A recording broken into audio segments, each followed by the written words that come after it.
Wait for it. Said. Stream will start in about 5 minutes.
Melisandre. Said. Blueby 1 hyper.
Hello, hello.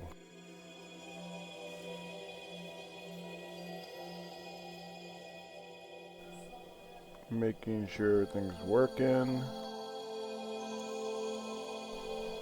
I think it is. I think it's on. I think I'm talking. I think there's music. Melisandre said, "Greetings and salutations." Greetings indeed. So, yesterday, I created a starting city. Created 6 characters. I made them tokens because, you know, gotta have tokens. I created a picture of what the city might look like. Barges, canals, buildings, one giant building in the middle, and a large mausoleum. One thing I didn't do, which I think I'm going to do, is that there's an optional rule in Old School Essentials that allows you to take on a secondary skill. It doesn't have much to do with as far as your class, but it lets you determine a skill that your guy might be good at, like a trade skill, I guess. So I'm going to roll for those for each of the characters. And if it doesn't seem like it will work, like if the barbarian gets like, I don't know, something that just doesn't work with barbarian, then I might change it. But they seem to all kind of be universal. So first, Melisandre said, "Barbarian who enjoys embroidery." He might. That's one of them, I think. I don't know. We'll see. But first, let's see. We'll probably notate it here under languages.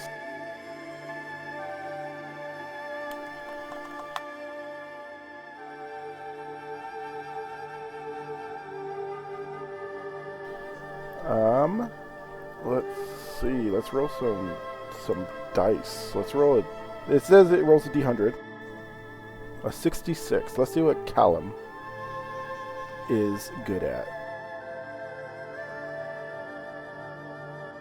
Nightbot said, "Melisandre rolled 22 with a game die 100. Okay. Melisandre said, "2 options now." Yep. That will be for nonce.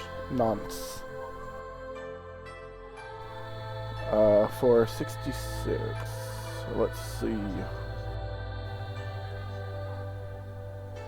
Melisandre said, "Or we each roll to see which better fits."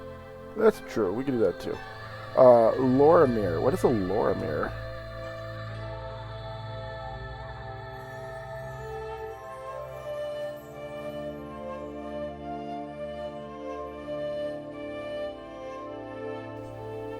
A maker of bits, spurs, and metal mountings for bridles and saddles. Huh. Well, I mean, I'm pretty sure barbarians use horses. That makes sense.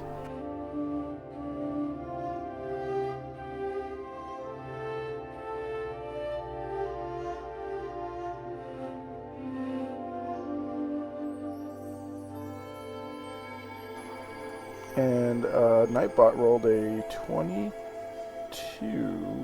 maybe. Let me make sure. Yes, Nightbot rolled a 22. Or a butcher.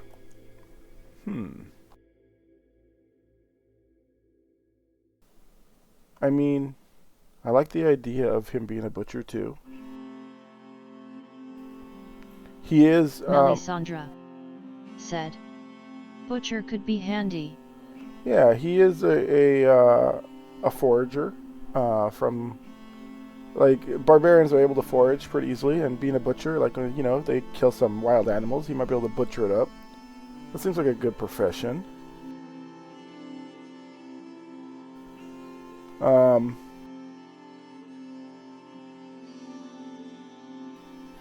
It's funny, it says using the secondary skills. One of them is to assess the value and the quality of an item associated with the skill, make minor repairs to items associated with the skill, or construct simple items associated with the skill. So he's going to construct simple slabs of ribeye with his skill. That seems like a good idea. Yeah, I'm going to go with Butcher. I think Butcher is a good one.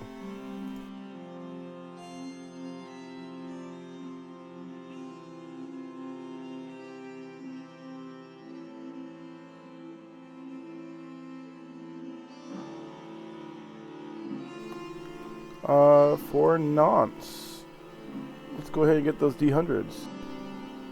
42.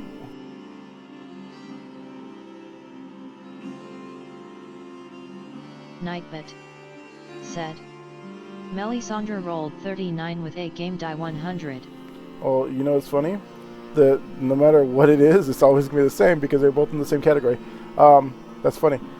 He is going to be unanimously a farmer. Melisandre said, that is hilarious. So, Nonce the Knight, his, before he became a squire, or before he became a page, he was living the farmer life.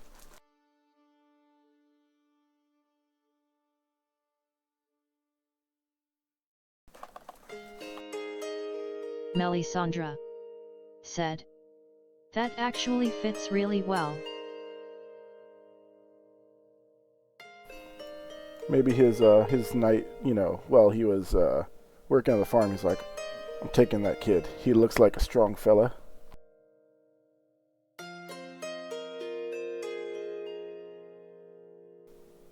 And it's kind of funny because this city is a big farming city, so we'll see how that plays in.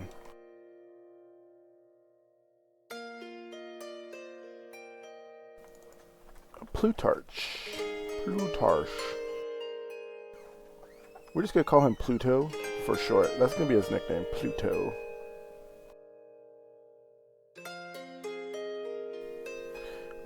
Let's go ahead. I think it's funny that he rolled Doppelganger as his extra language.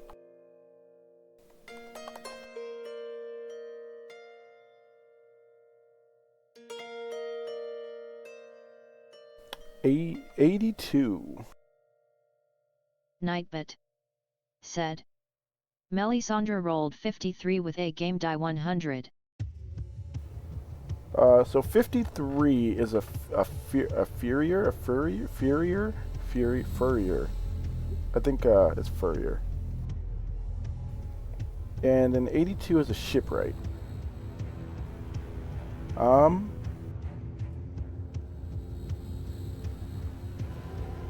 I don't know. Melisandre said, interesting. Furrier. I don't know if he would be a fur guy. I think he would probably be more of a shipwright because he lives on a houseboat with his mom. I mean, you guys don't know that yet, but he does.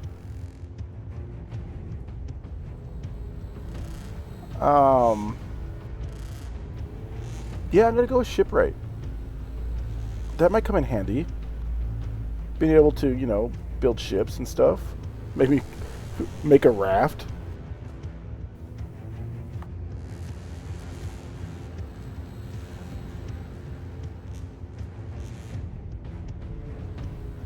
Good old Pluto. We have now Reginald.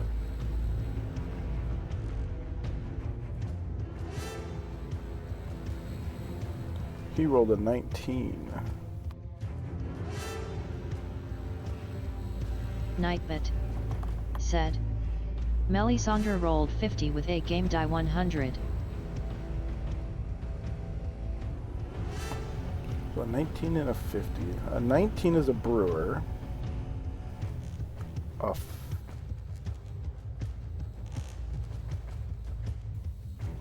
A 50 is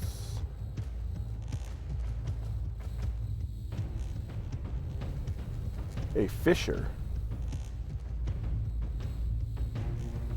I mean, either one could be good for him. He is the assassin.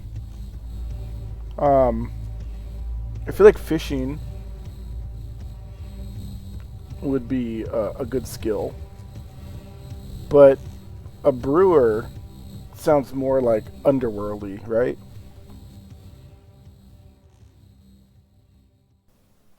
Because, like, what is he brewing? Potions? Beer? Poisons? I don't know. I think brewer is probably going to win. Melisandre said. Depends on the type of brewer. Melisandre said. But yes.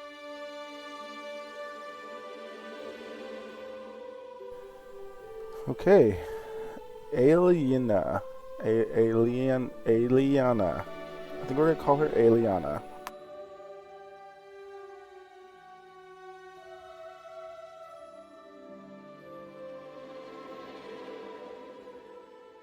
Melisandre said. Ileana.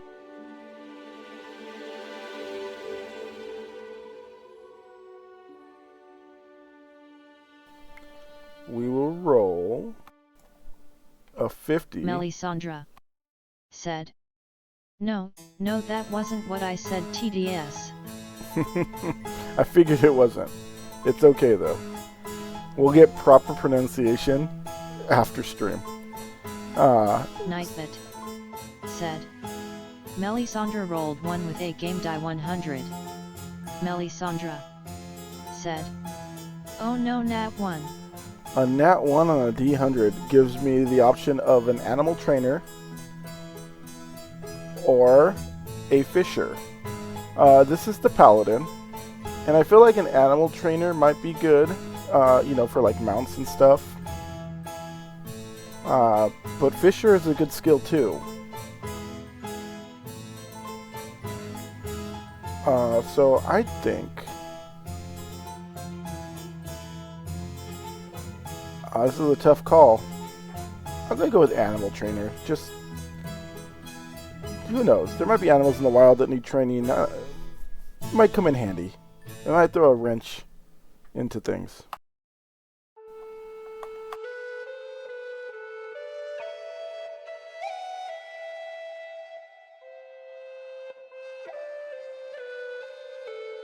Melisandre said. So like an ankylosaurus. Exactly like an ankylosaurus. And isn't it funny that the TTS can actually read ankylosaurus, but they can't read an actual name?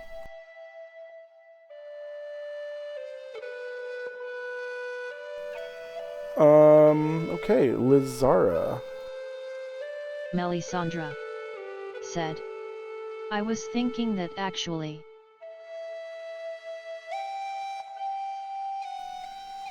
Lizara is the most learned of the party. Knows quite a bit of languages. And we'll see what happens with her. She's the wizard. The wizard! No, she's an elf.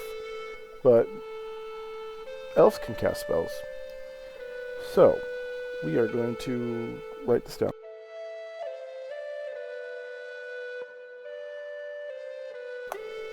And we are going to roll 63. Nightbit said. Melisandre rolled 22 with a game die 100. Okay, so this is funny because she rolled the exact same rolls, like not the same numbers, but the same exact rolls as Kalim. She could be a bits and bridle maker, or she could be a butcher. I think I'm going to allow Nightbite to roll one more time. Melisandre said. Neither of those fit a wizard. Yeah. Nightbit said. Melisandre rolled 76 with a game die 100. A potter, okay, I guess. I mean, it's better than the other two.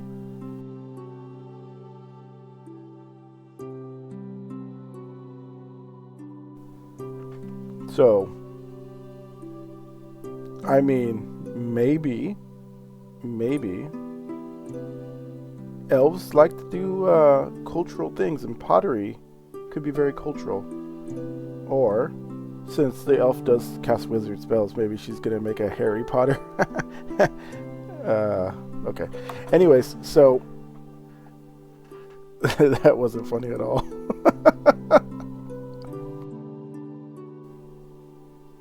I'm still laughing. Melisandre said, "Dad joke." Yeah.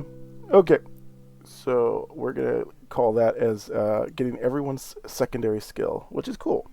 I like the idea of having a secondary skill. It may come up later in play, it may not, we don't know.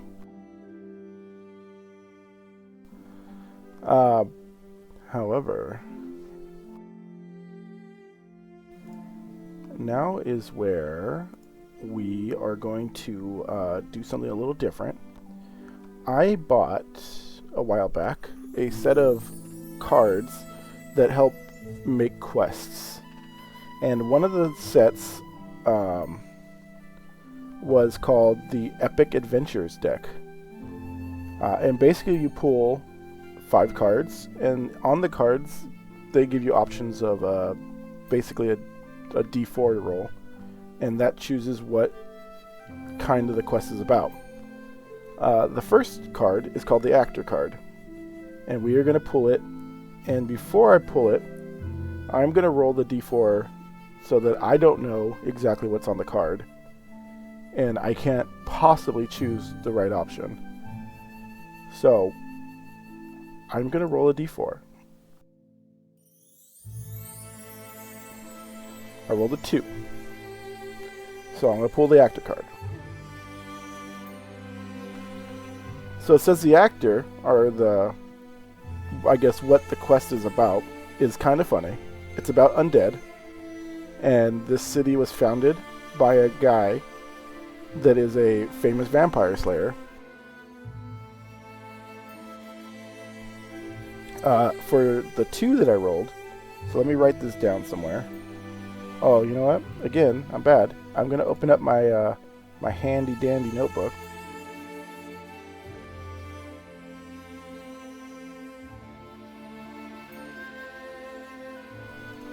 Okay, that's open. Let's go all the way down to the bottom.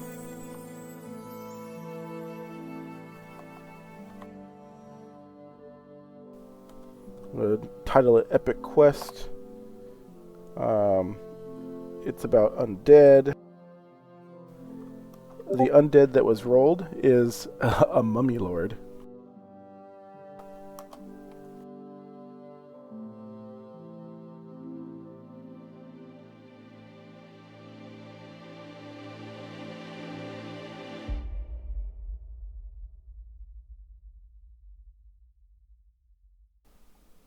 I was like, I got a ping. It was Melisandre Mel. said, "I put a link in our D&D Discord, cause why not?" Yeah, I saw that. Thank you. So Melisandre said, "Oh, don't sound so disappointed." it wasn't disappointing. Tulip_toes Oh said, my god, it wasn't. "Why not indeed?" Melisandre said, "Pouts." See, this is how you lose friends, guys. Hello, Tulip Toes. Hello. I believe that's almonds. Almond? Almond.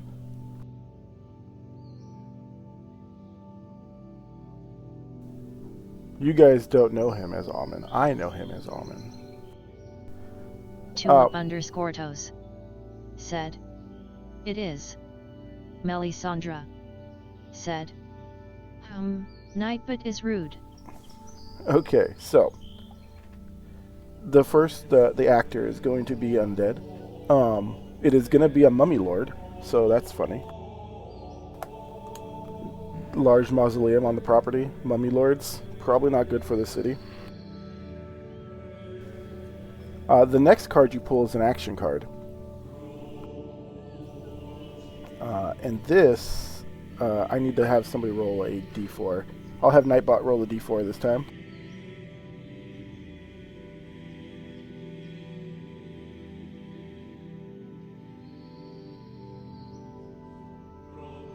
Nightbit said.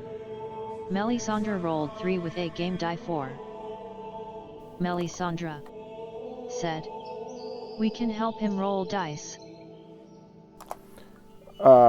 Okay, so it says that as the action, the Mummy Lord will possess, and we rolled a something. Let me go and make sure. We rolled a 3. So that is words that I can't read because I'm old.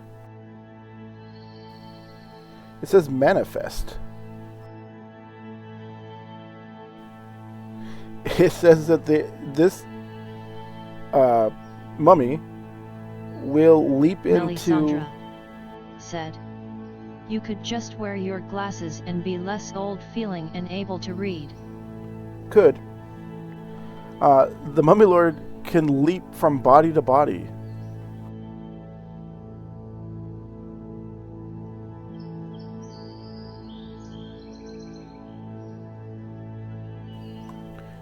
That could be troublesome. The next card you pull is a subject card. I will roll for that one, unless Almond wants to roll.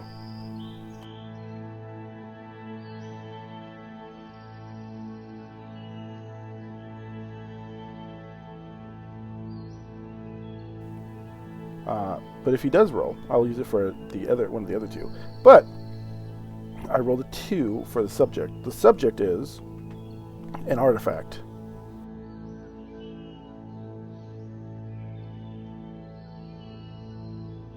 Melisandre said, "Was it a D4? It is a Tulip D4. underscore toes said, "What do you need me to roll?" Well, Mel would know how to do it, but in Nightbot or in chat, you should be able to use the /RD something. How you do it? However you do it in Roll20. Nightbit said, "Tulip underscore toes rolled 3 with a game die 4. You know what? We'll use your 3. So the artifact, it says, magical items of immense Melisandre power. Said, "It is an exclamation point here vs/ in Roll20. Oh.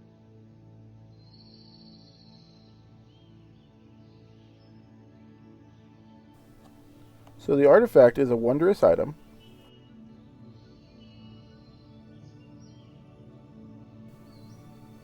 Which is housing this power.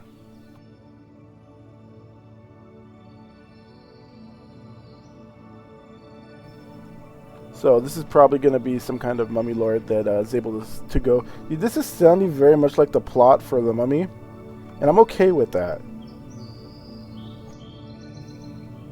The next card is the intent card, which we'll use my last roll, which was a 2. And it says the reason why this is happening is because of a curse, which is very much the mummy.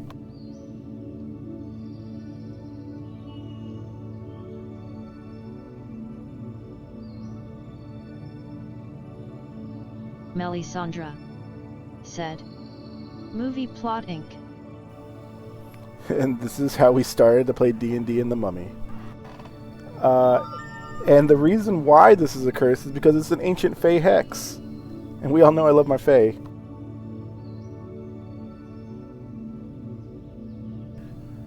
And the development card is the last one, which anyone can roll this. Whoever rolls first gets... Melisandre said, "Oh, they tricksy Fey."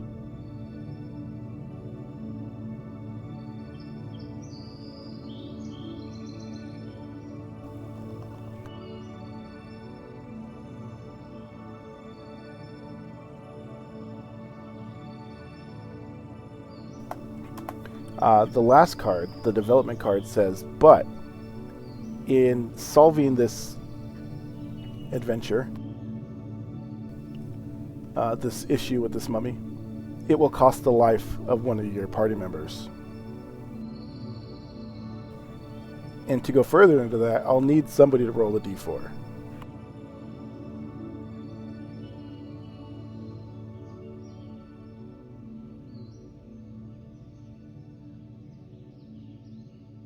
Nightbot said. Melisandre rolled 2 with a game die 4. Wow. It will cost the life of a friend or a lover.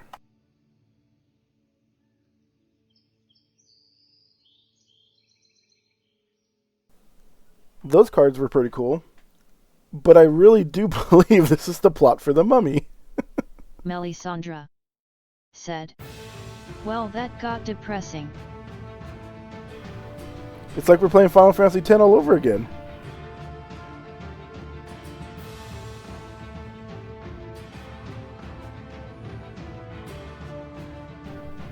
Okay, let me put those cards to the side. So, it seems like our main quest, our starting quest, our big epic adventure is going to involve a mummy lord that can leap from body to body. We don't even know who this guy is going to be half the time. It's going to be possessed, like it's going to be coming from this wondrous item that's causing it because it was hexed by a fae, and the only way to stop it is to most likely drop one of your party members either by death. Well, yeah, it says you have to kill him. So your friend or your lover is going to die. Not looking great. Not going to lie.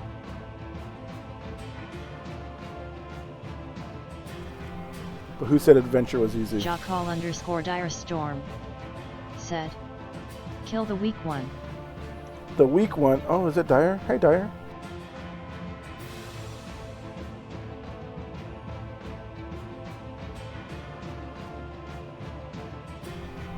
It's funny because TTS said that your name was Shot Call, but it said Jockal. I get it now. I'm definitely going to kill the weak one. The weak one is definitely Reginald. Unfortunately, he died yesterday in a trial run. Rip Reginald. He got gored by a boar. He died the way that King did in what's that TV show? Game of Thrones? Yeah. He died like Baratheon.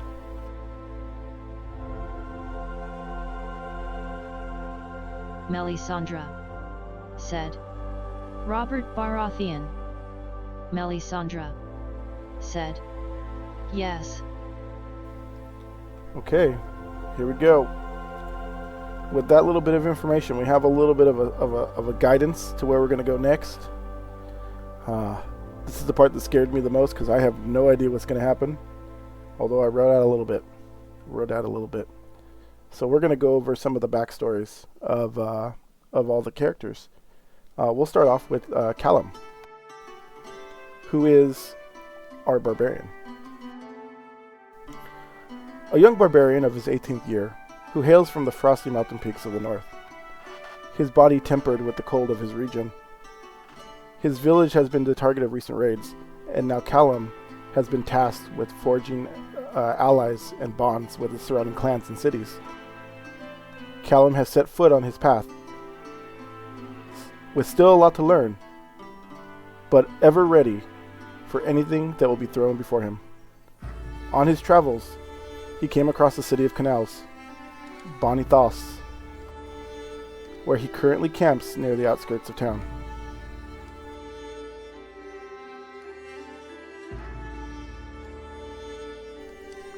And now we have Nance. Nance travels to Bony Thaas with his knight, Sir Brigenston. Nance is 20 years of age and has proven himself an asset to Sir Brigenston. Their business here is to enforce taxation on the land occupied by the city's ruler, Edward Stakesbane, a famous vampire hunter known throughout the lands. On their travels, Sir Brigenston was attacked by a wandering group of kobolds. Nance was able to fend off the remaining onslaught after Sir Brigenston fell in battle. Sir Brigenston's last words were, "Make sure Nance followed the path to knighthood."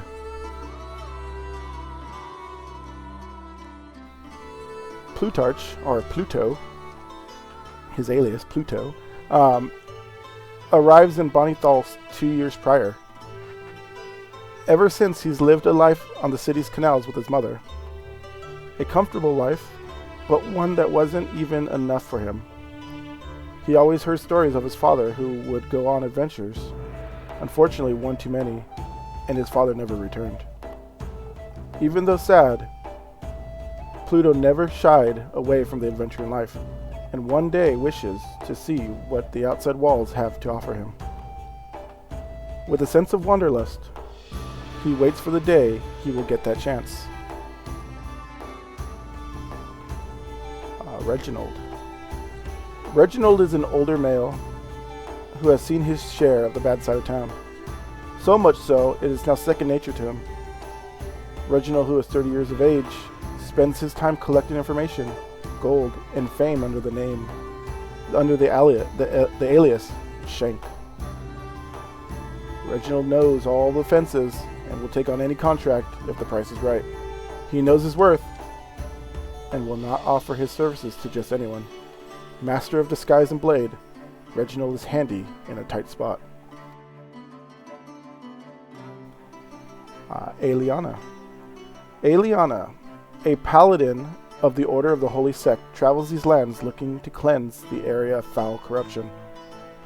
When Aeliana heard of the great Edward Stakesbane and how he graciously accepted to house the mausoleum of the Holy Sect's first patriarch, her hopes of learning from him were quickly dashed when she discovered Edward Stakesbane was not the role model she had hoped for.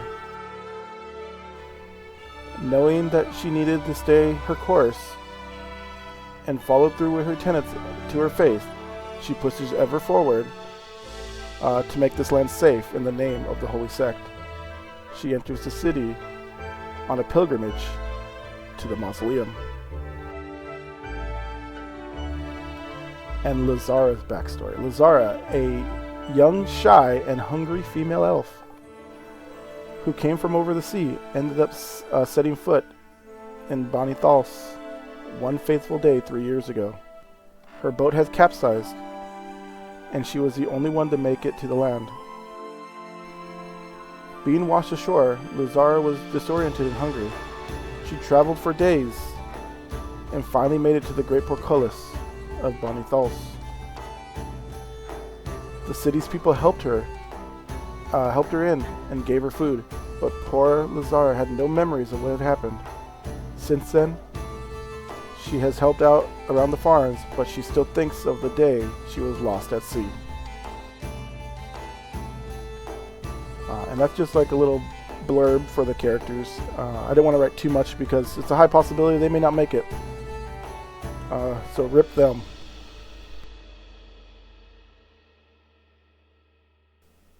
And this is where you guys get a little information on the city. From the outside, the timbers rise, and looking up, it seems as the trees themselves have surrounded the whole city.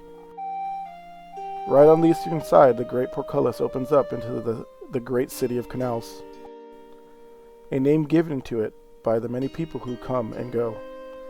Home to the famous Edward Stakesbane, the city thrives on both his laurels and his fortune. The city's main exports are crops and beef, but the city is also alive with the art of metalwork. You can't go anywhere without the clang of a hammer being heard in the distance. The city's housing is situated mostly in boats on the canal, but it also has a large mansion in the middle where the lord of the city lives.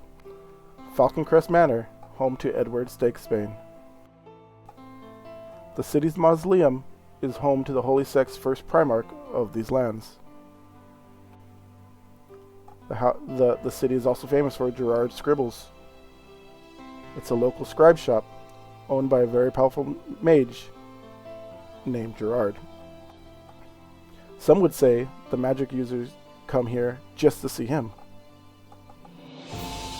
The city has a lively event center where one could find food, ale, and lodging before going out on adventures into the wilder lands of Fort. It is in this area where our adventurers will find their paths. And that is where we will start. It's funny, it took me like probably like an hour and a half to write all that, and then it took me like exactly 20 minutes to read it all. Probably less.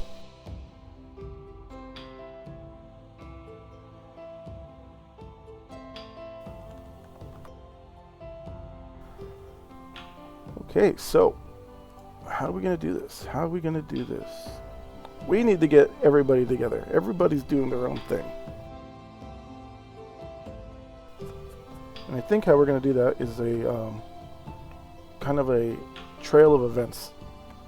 And I think it's going to start off with Eliana, who has been on this pilgrimage to see the mausoleum of the first Primarch. And this city, actually, when we rolled it up, that is a very big focal point for the city, is that the first Primarch was buried here, and I'm sorry, not Primarch, I'm sorry, Patriarch. Primarch is a totally different game. The first Patriarch of the Holy Sect was buried here, and so a lot of people come on pilgrimages, and she's one of them. However, when she found out that Edward Stakesbane was here, she wanted to also come and hopefully get information from him, just, you know, how he's able to do what he does, being a paladin herself, wanting to cleanse the world of undead. She thought she could learn from him, but quickly found out that he was not this person that the legends say. Buttons always says, never meet your heroes.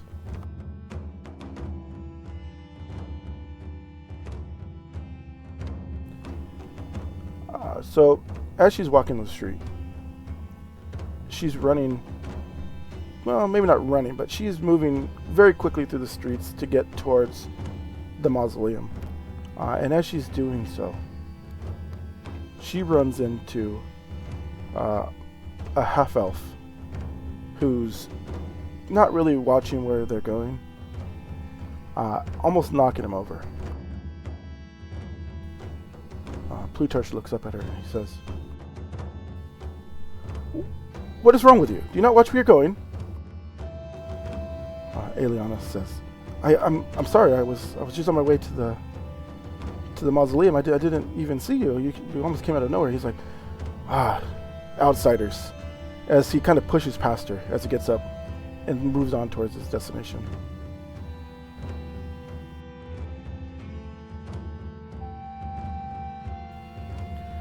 Eliana continues on towards the mausoleum, and as she gets there, the scene shifts to Reginald.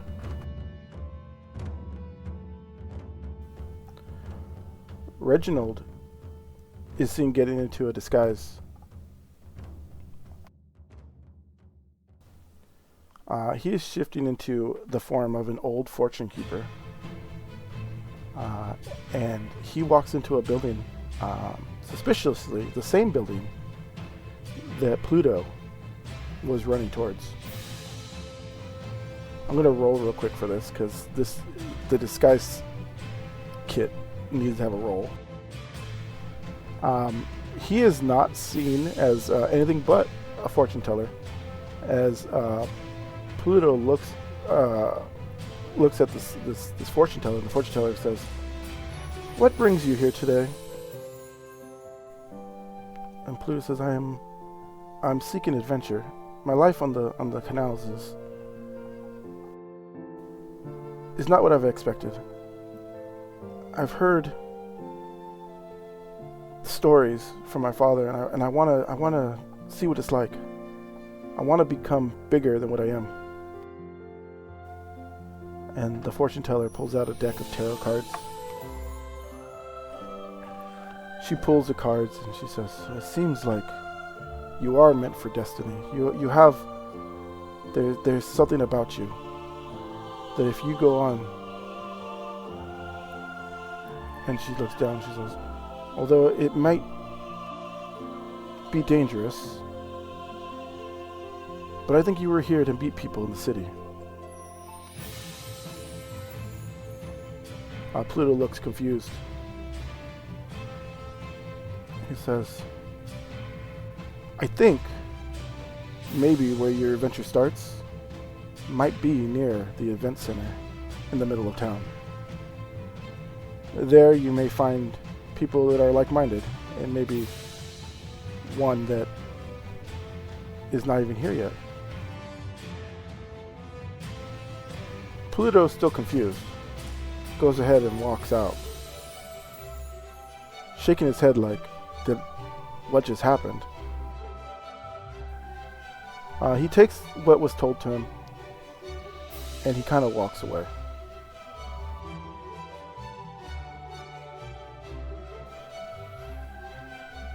Reginald smirks as he takes off his disguise and moves on throughout the city.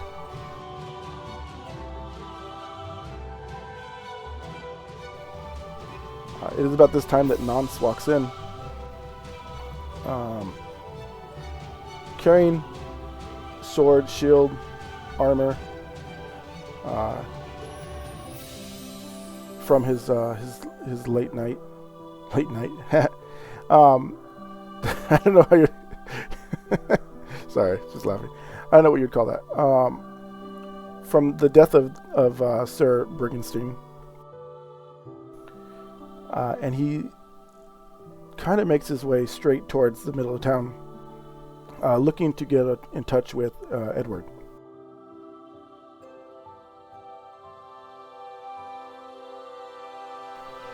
As he's passing through, he notices Lazara walking by. She's on her way to the farm, and you can tell that she is she's looking like she's going out to work. She's not wearing any type of armor or whatnot. She's actually wearing regular farming clothes. And Nance says, "Oh, I see that you're going out to the farms." She nods and says, "Yes, that's exactly what we're doing. I go out there every day. I don't have memory of much from before this, but it gives me a nice place to think and reflect on what's happened since I've got here." He offers like just a little bit of condolence, and he says, "Well, hopefully one day I can give you pointers. I too am somewhat of a farmer, and I just stopped to say hi since I noticed the local garb." And he asks her which way to get to the manor of the city. She points in the direction, and then he's off. And Lazara's off towards the farms.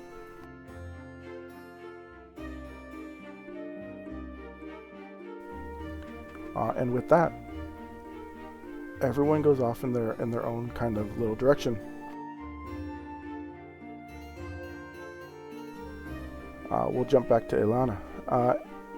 Eliana, once getting to the mausoleum, discovers that it seems quite barren. Like there's not a lot of people there, which is weird because she's heard that this place is a place for pilgrimage. She kind of looks around and she observes what's going on, and as she's getting closer to the building itself, she gets this eerie feeling. Being a paladin, you always want to make sure that you're doing right by your gods and making sure that you're cleansing evil, and she feels this sense of foreboding as she gets there. As she's there, she looks up and then to her right, and she notices an old lady walking up to her. The old lady looks at her and says, "Well, what brings you here?" And Eliana tells her about the pilgrimage that she's on and how she wanted to see the mausoleum of the first Primarch, or Patriarch. I keep calling them Primarchs. She says, "Oh yes, a lot of people do come here. She's like, however, a lot of them have gone to the event center.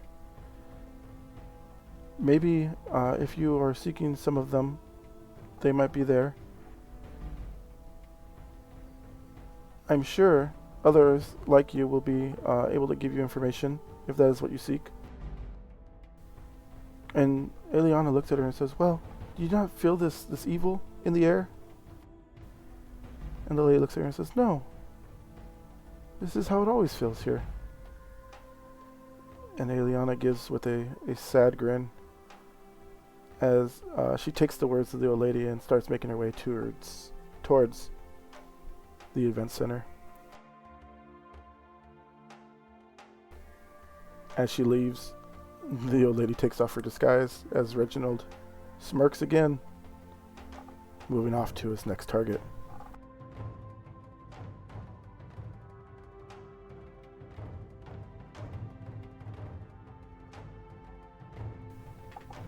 A little bit of time passes, and Nance makes it to the manor where a guard. I guess I probably should have rolled that for the disguise, but I don't think it's going to matter because she's not from the city, but yeah, she's good. The guard at the front manor stops him and she says, what is your business here? And Nance says, I must speak with Edward Stakesbane. I'm here on official business from the lord of the land. He kind of looks him over, him being so young, and he says, get lost. You're not welcome here. And Nance says, no, I must speak with him. It is the last dying wish of Sir Briggenstein. The guard looks him over and he says, no, the Lord of the Manor's not in. He won't be back for some time. He's supposed to make an appearance at the event center. Make your way there if you want to see him. Maybe you'll get an audience. Nance looks sad and confused, but does as the guard says and makes his way towards the event center. And again, as he leaves, the guard kind of takes off his disguise, laughing, says, this is going to be easier than I thought.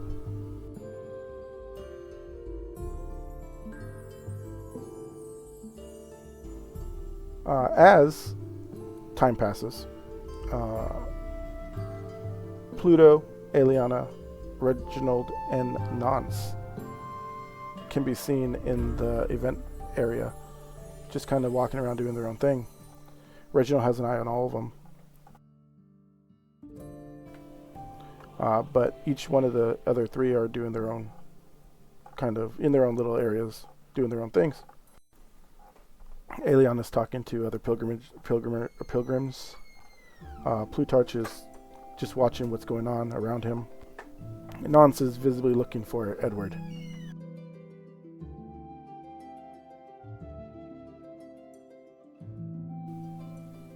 And right there, we'll move on to another scene.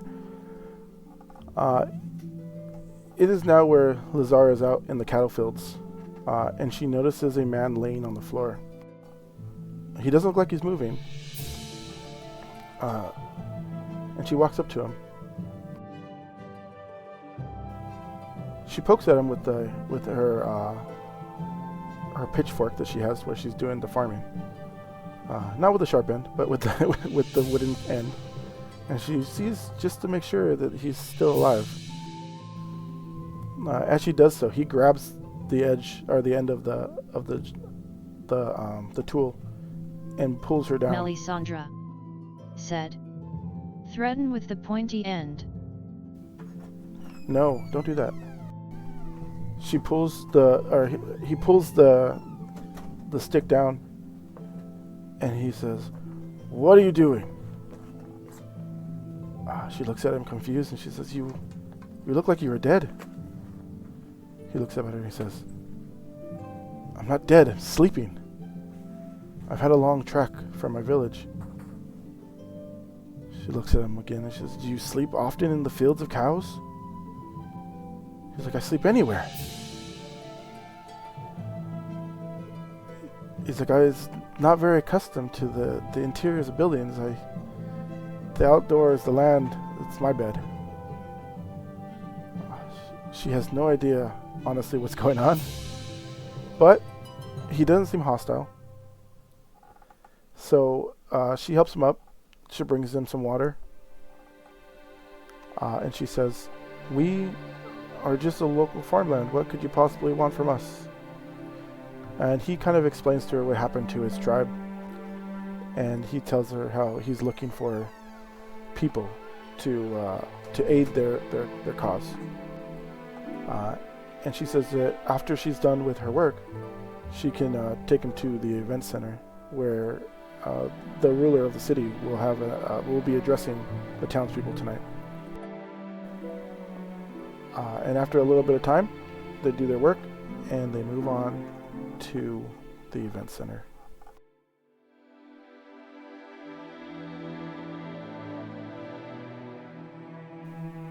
As they get there, Reginald claps his hands and he says, wow, finally, everyone's here. And you see him just go about the crowd, and almost one by one, bringing each of the members of this party together.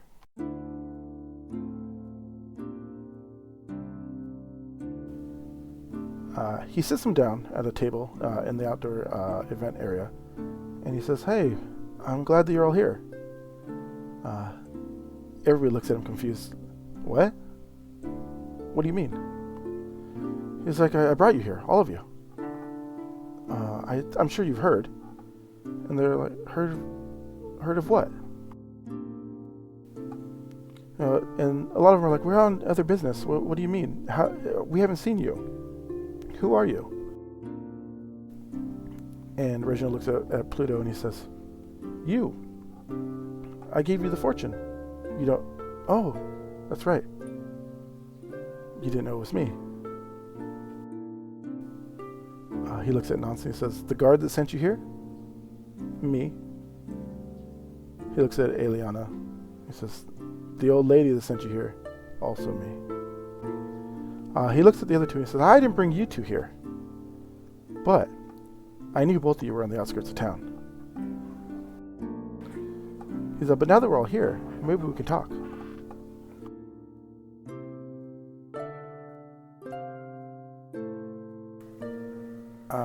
Seeing as they're all sitting around and they're all gathered, everyone decides to, let's see if they want to listen to him.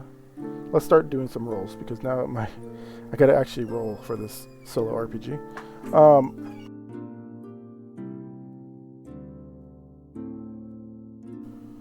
So we'll find out if first Eliana wants to actually listen to him. I think we could actually, there's tables for the demeanors of characters.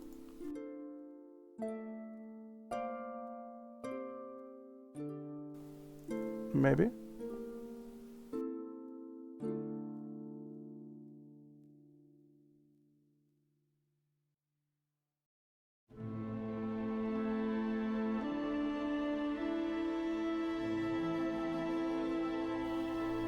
Well, there was a table.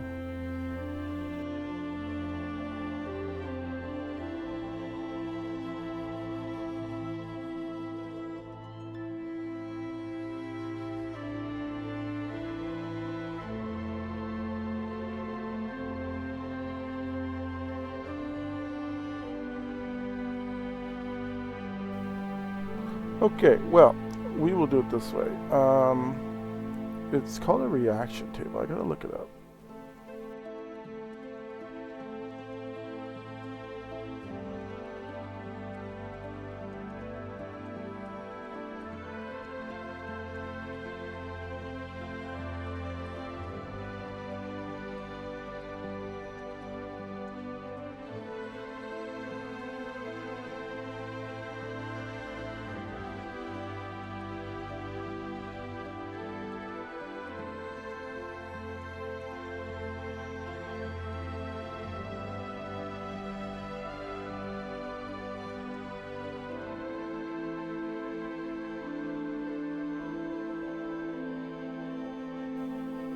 There we go. Okay, we'll do it this way. It says to roll a 2d6.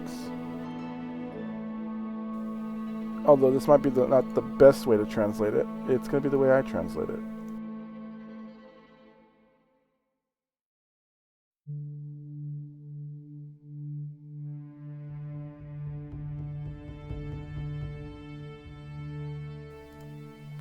So Eliana rolled a something. She rolled a 7.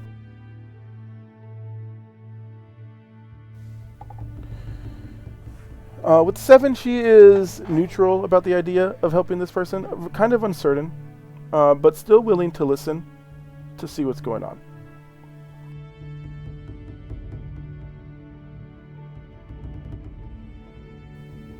Nonce will roll, or if anybody wants to roll in chat, you can. It's a 2d6.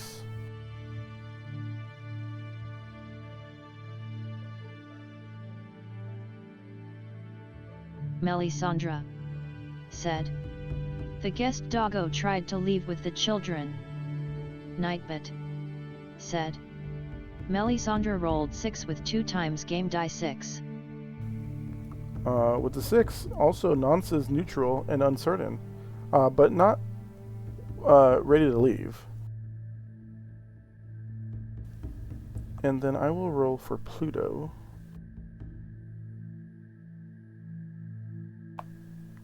Good old Pluto. Pluto looks at him and he's like, I don't know. I've been in the city for quite some time, but I've never really seen you around. Reginald tells him, yes, but I know what you're seeking. You would like adventure. Is that not true? And Pluto looks at him and says, well, yes, but you're only telling me that because I told you that earlier this morning in your fake disguise. And Reginald says, yes, but nonetheless, you still want to leave this town, and I can make us quite a lot of money if you would just hear me out. He's going to make the roll one more time, but he's going to add a +2 to the roll for kind of hearing what he wants to hear. Oh, well, that's not even going to matter. He rolled a 9, which will put him in the friendly, helpful area. Hearing what he wants to hear, Pluto is now a little bit more intrigued. He heard the idea of adventure and money, and he's always wanted to see those things ever since he's heard the stories about his father. And he's sitting at the table just waiting for information from this guy. We will have Callum and Lazar roll. If you guys want to roll one of those in Nightbot, I'll roll the other.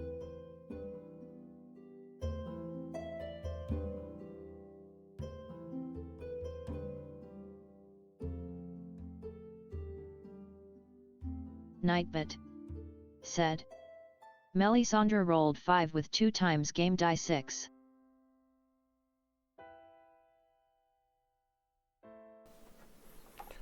Callum. Melisandre said. Roll 20 is much kinder to you today. It is, actually.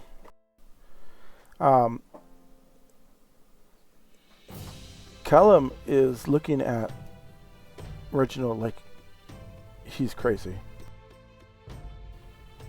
He's like, I just got here. I'm looking to save my people. I don't have time for these shenanigans. He's like, I need to speak to your leader. Lazara, on the other hand, looks at him and almost with the same enthusiasm as Pluto, is hanging on every word he says.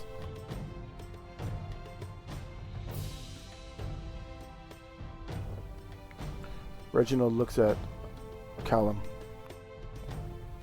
He says, our leader, you say? What do you know of him? Callum looks back and says, well, admittedly not much, but if he can send aid, I'm pretty sure that doesn't really matter. And Reginald looks at him and says, what if I told you our leader was nothing but a fake?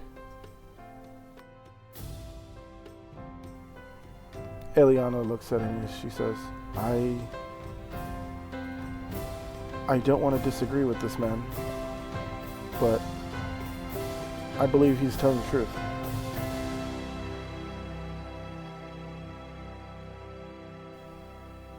Callum looks down and says, well, I wish that was not the case, and I still must try. As he kind of walks off.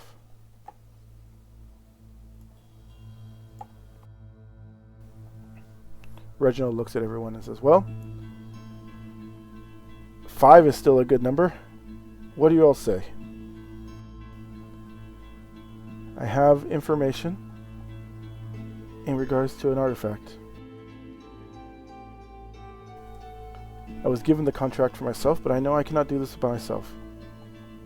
But all of you seem like you're capable of handling yourselves, and I think that together we might be able to find this artifact and also stop a great evil from attacking these lands. Upon saying that, Eliana kind of perks up a little bit more than she was.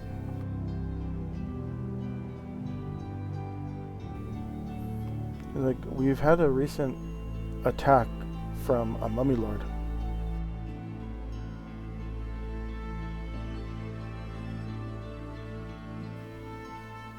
And we can't seem to figure out where it's coming from. If rumors are to be true, it says that he's able to jump from body to body.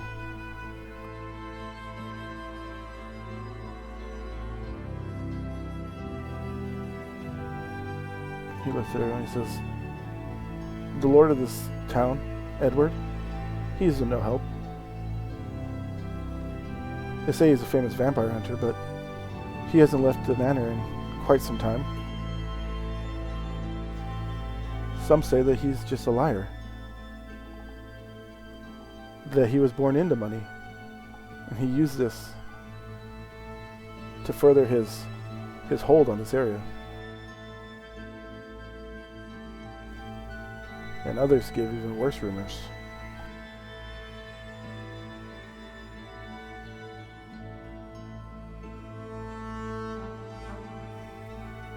Now, I don't know if Edward is anything other than what he says he is, but let's go ahead and we're going to use a table from a book I use a lot, the Solo Adventures Toolbox. And it's going to figure out, I'm going to ask it a question, so yes or no question. It's basically an oracle, but the oracle I'm using is from that book. Possibly, because obviously I don't know what the oracle page is.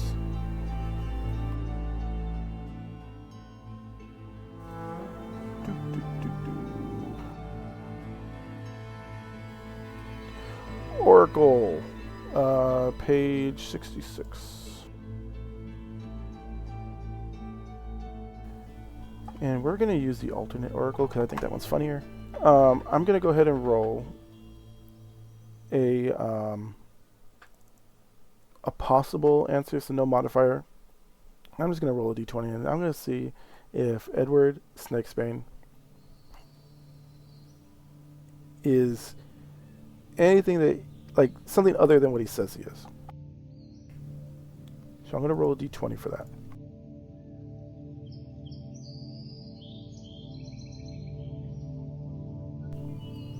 A 5.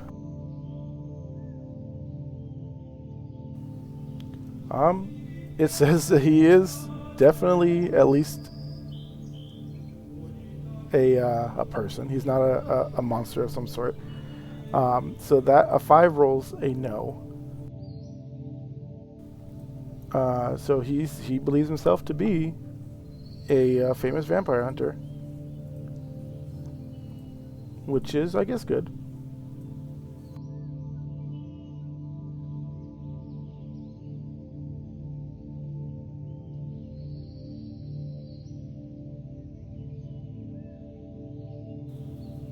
But let's see what happens at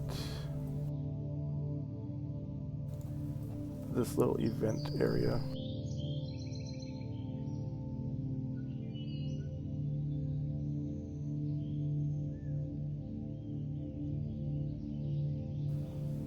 Oh, not that table. That table is not bueno.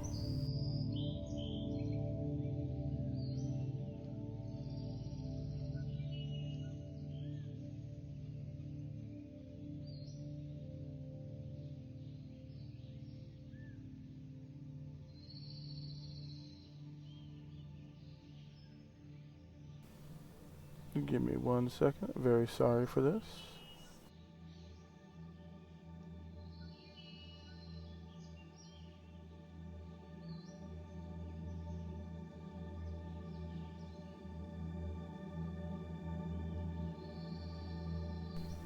I know there was a table in here for different things.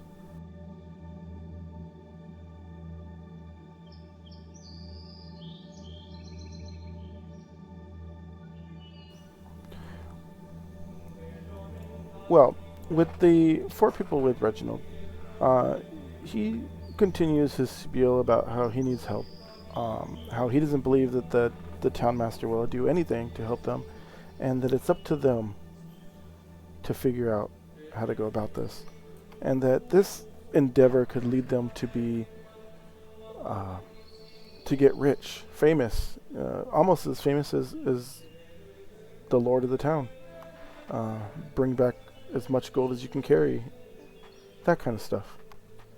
And he has 2 of them lined up. One of them's on the fence, and Nance is still listening, but he's not 100% sure if he really wants to go about this, seeing as he has other duties to another lord. And we are going to roll.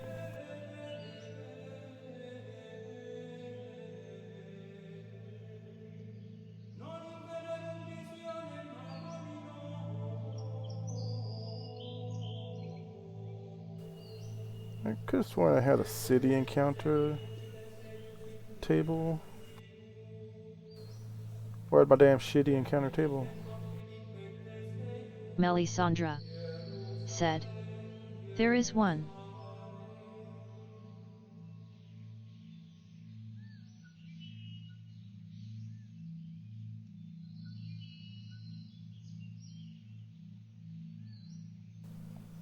Well, let's try this one. 83? No. Oh, event table. 84. There we go. Let's try this. Let's see what happens in the streets right now.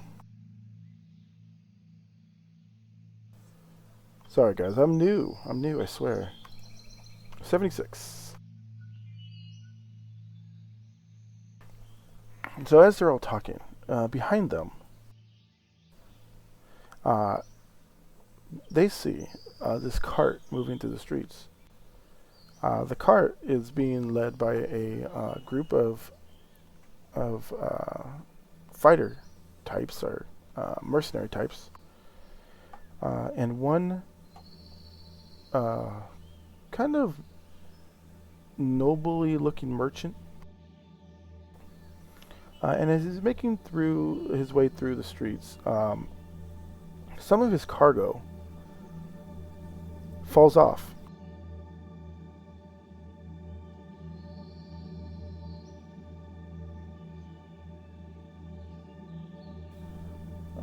As it hits the floor, most things of that nature would have been scuffed or even broken, but this item fell and it looked almost as if nothing happened to it. A glint in Reginald's eyes can be seen as he looks towards it, And then he looks towards Eliana.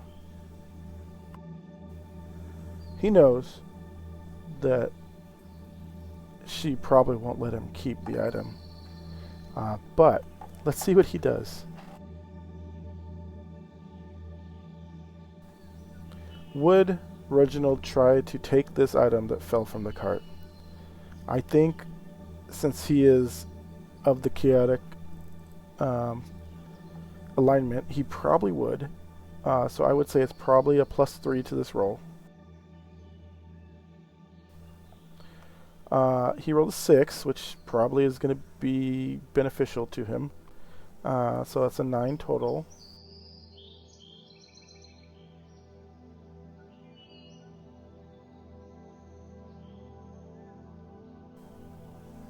It's a no but. So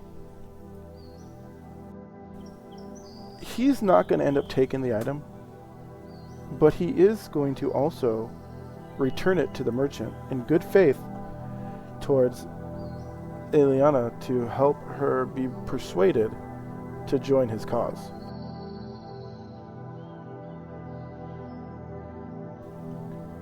So as he picks this item up, he walks up to the merchant and he says, "Oh, sir, this fell from your cart. It looks very fancy. I would hate for you to have lost it."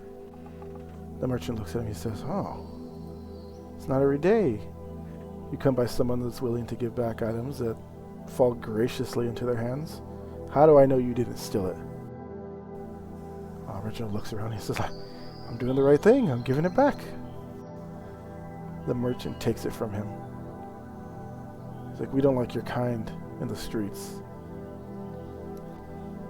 Reginald looks back and he says, "Well, I don't blame you." As he is now going to roll to see if he pickpockets this merchant for being a jerk to him.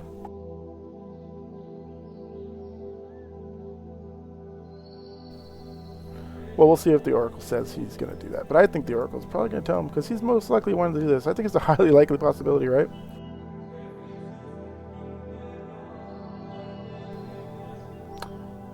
Well, it says that this one could require a skill check. That's funny. Let's see what his skill check is for pickpocketing on an assassin. Let me go to the assassin page.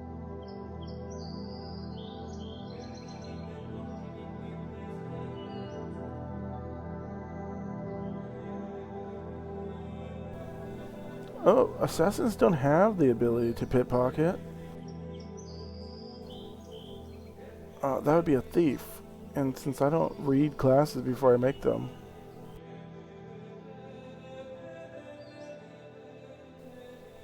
I'm going to say it's going to be a dex check.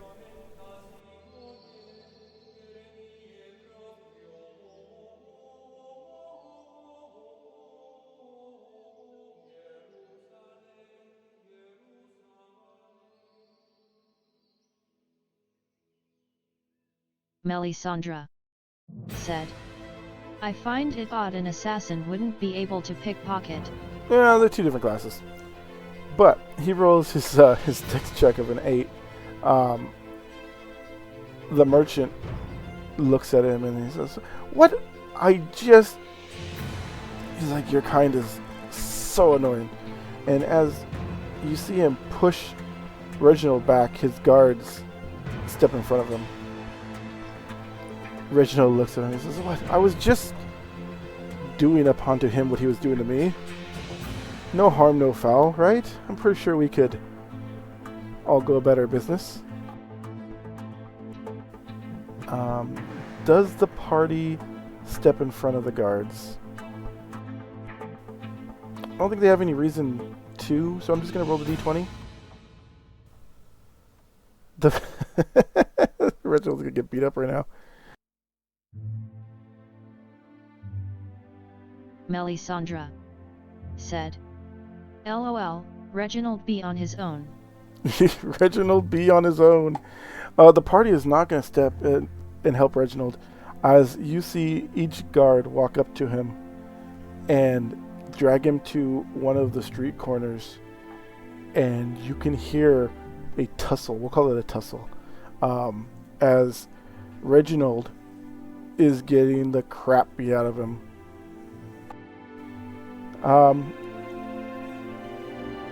Moments later, you see the guards walk out. Reginald's sitting there on the floor, looking like he just got his ass kicked by Superman. He looks up and he says, "Thanks, guys. Pleasure doing business with you."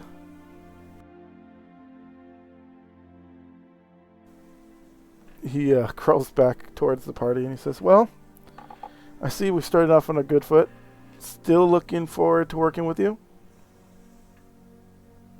If you guys want to at all take me up on my offer, you can find me in my..." and he gives him the directions to his houseboat. He's like, "I can make sure that I at least outfit you guys in some equipment for the trip. It may not look it, but I can handle my own in a fight." And then you see him stumble off for the night.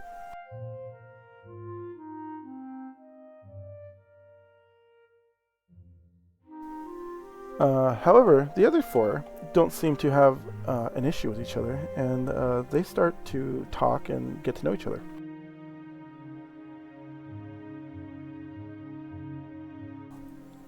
Lazara says, "You know, I've been around Caleb all day, and he seems like a good guy.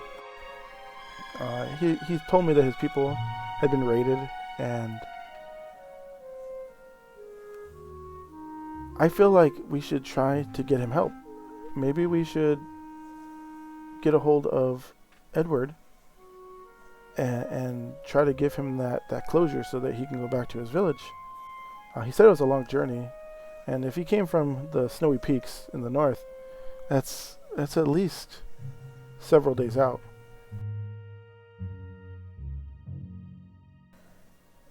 Who knows what could be happening to them in that time.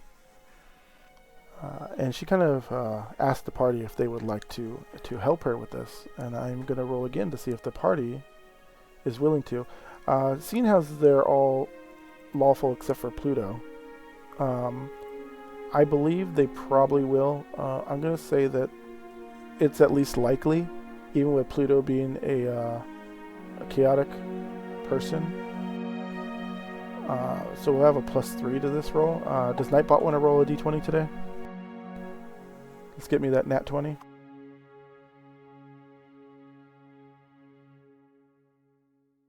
Nightbot said.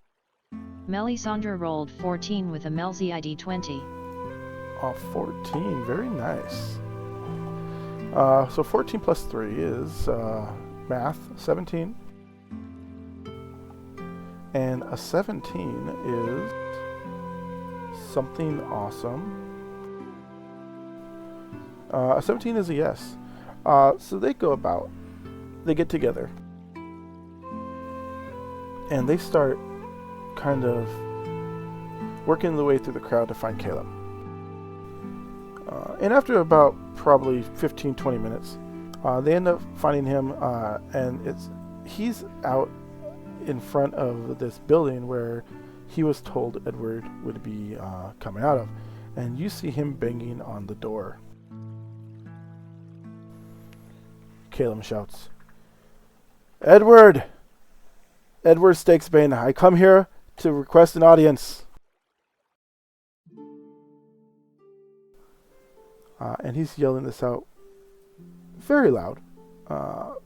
It's starting to cause a crowd to surround him. The party walks up to him and they try to calm him, and they say, "Hey, Caleb, I think that we might be able to get about this, but maybe in a different way. You seem to be causing up a stir." Caleb looks at him and says, "I'm on a time frame. I need to get back to my village. Who knows what's happening to them? This is not my only stop."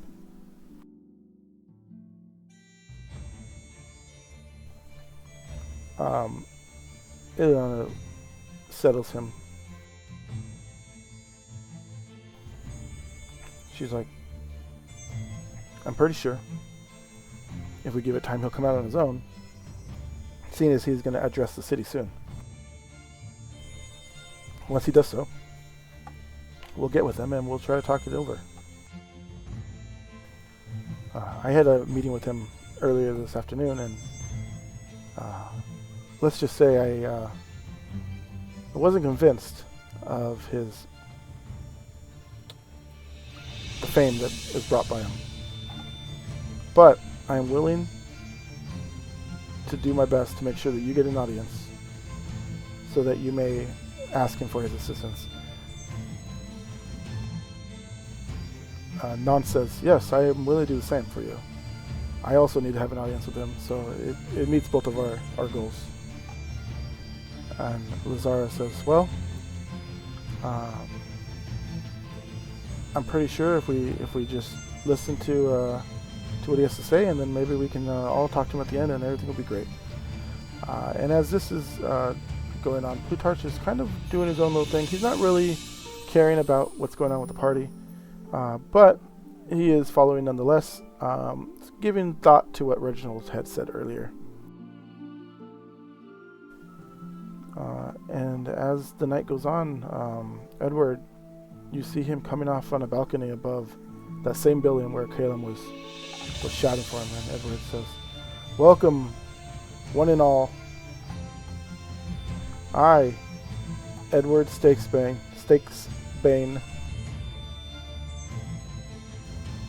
am here to celebrate the passing of the 13th year of the death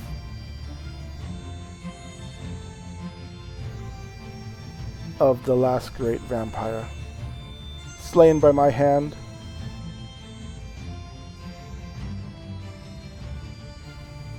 And as he says that, the city cheers in an uproar, and you hear chants of Edward, Edward, Edward, as everyone in town is just eating up everything this man is saying.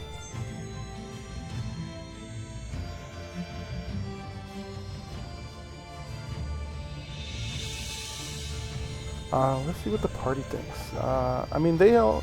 Well, we rolled earlier, so they roll as him being just whatever he is. So they take in the show that he's putting on. Eliana, though, is still not convinced that this man is the person that she's read so much about or heard so much about. She says that there's no possible way that he could have done those things. He is rude, obnoxious. He doesn't seem like he's fit to fight anything. And in her words, not theirs, he smelled of an assortment of alcohol.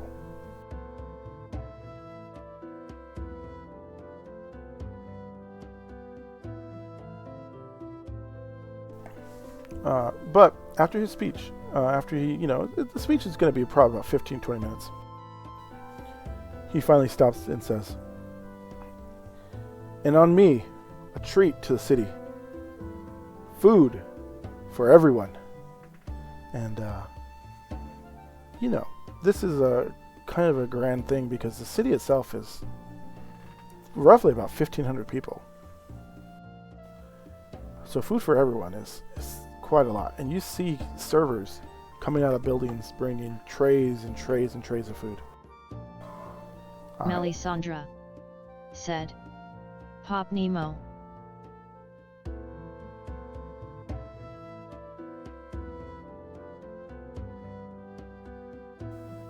I don't know what a Pop Nemo means, but yes, Pop Nemo indeed. But as all this food starts coming out, you see Edward kind of... Melisandre said, it's a cute puppy opening and closing its mouth hungry. Ah, yes. I would have called it Nom Nom. But you see Edward walk into the balcony, close the doors, and lock himself in. The group looks at each other and they say, oh, okay, well, we really thought he would have probably came down. Now what do we do?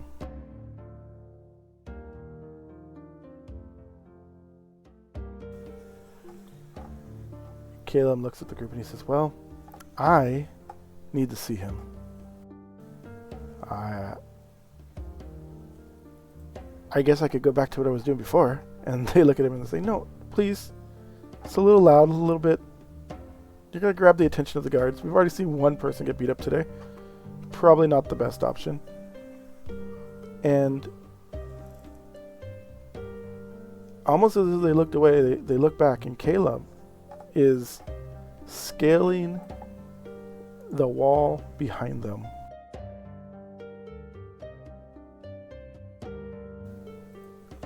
So he has an ability to climb walls, and he has an 87% chance of doing so.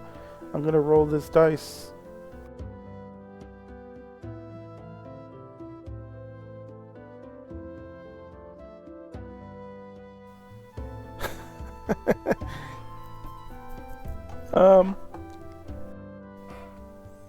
Yeah, I think that's a fail. Because I'm pretty sure you're supposed to roll under the number. Not over.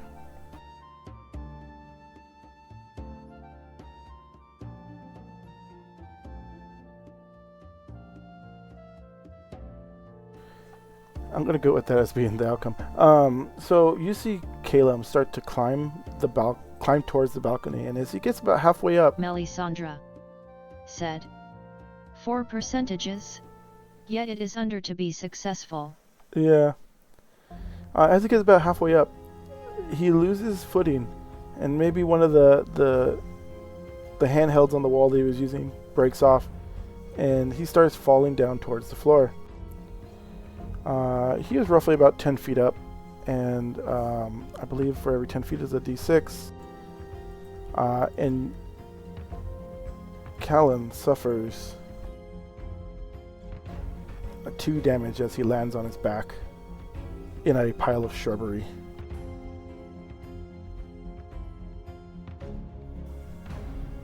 He looks up at the party and says, ow. Maybe not the best idea.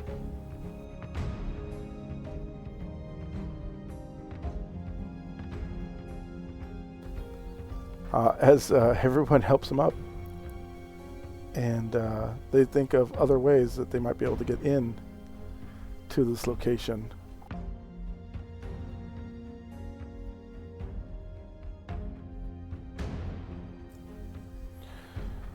Do you think Pluto would suggest getting Reginald involved because he knows that he can disguise himself?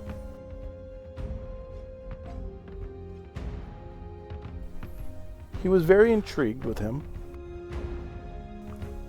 after he was convinced about the adventures that can go on. So I believe that would give him at least a plus modifier to it. Melisandre said, Plutarch being the more chaotic of the group and having that knowledge, I think it is a possibility. Yeah, I'm going to say that it's very highly likely. Melisandre said, TDS actually said his name correctly, lol. Yeah, I know, right? The one name that's like harder to say. I'm going to say it's highly likely. I'm going to give it a +5 because he is chaotic, you're right, and he knows that he can disguise self. So I'm going to roll the d20. 16 plus 5, 21. That is a astounding yes, and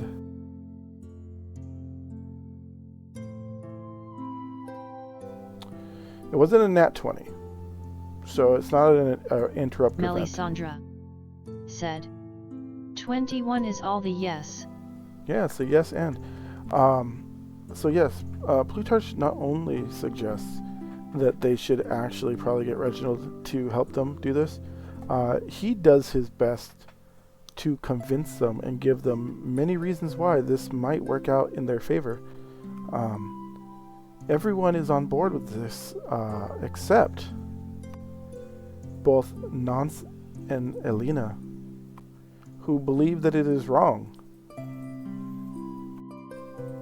to break in. Actually, yeah, both of them, who believe it is wrong to break into an estate that is not theirs. However, they are not opposed to having him help if it doesn't involve him breaking and entering. Will Pluto go and get him, knowing that he's probably not going to agree to those terms? I think he's probably still going to go. Probably not going to have a likely modifier, though. 9.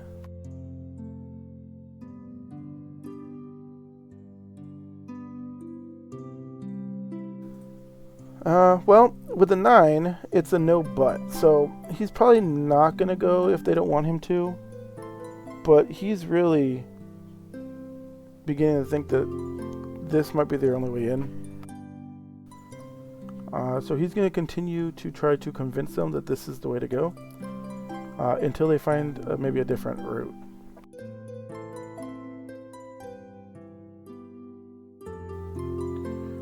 And with that, I am going to go on a quick break just so I can use my handy dandy be right back thing. But also because I have to use the restroom and all that good stuff. And to get water and, hydrate. But I will be right back. So, quick intermission.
Okay, I am back.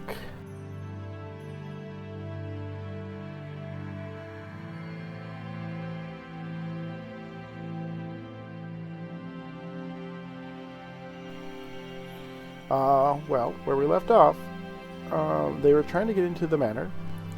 Caleb fell off, took some damage.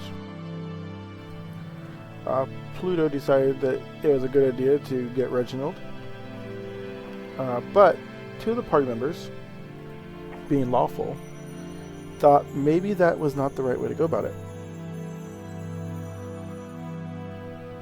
Pluto looks at everyone and says, well, if we want to get in, it might have been the easiest way. Both Nance and Eliana say, but we still need to make sure that we respect the property of others, and maybe just waiting for them to come down, we can still get what we need. It's not always about breaking and entering and violence.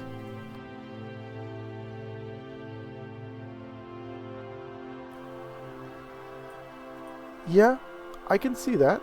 I can see the people I make company with are quite the squares. But you're right. Probably breaking and entering is not the way to go. And I'm gonna roll to see if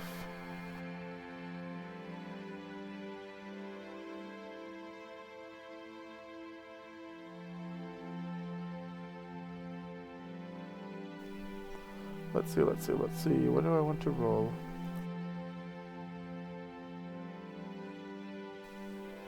Let's see if they can come up with a plan. But the plan, I believe, I'm going to take it from a keywords table. And we can have a little bit of fun figuring out what this this plan they're going to come up with that is not illegal in a way. So 167.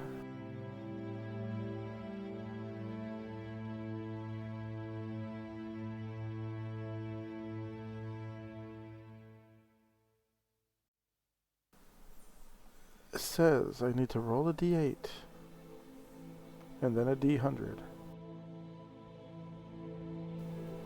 I need to do that 3 times, allegedly. So I'm going to roll all these together.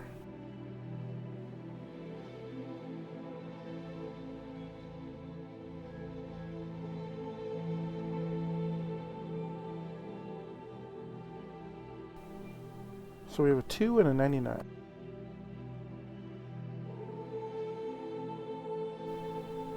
So 299.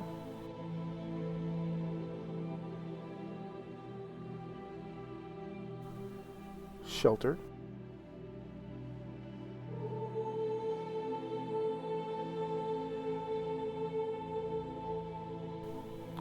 A 1 and a 20, so a 120.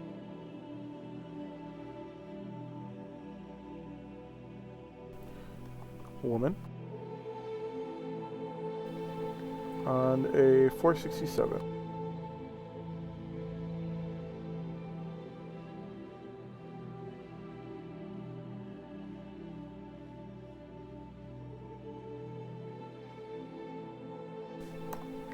Premonition.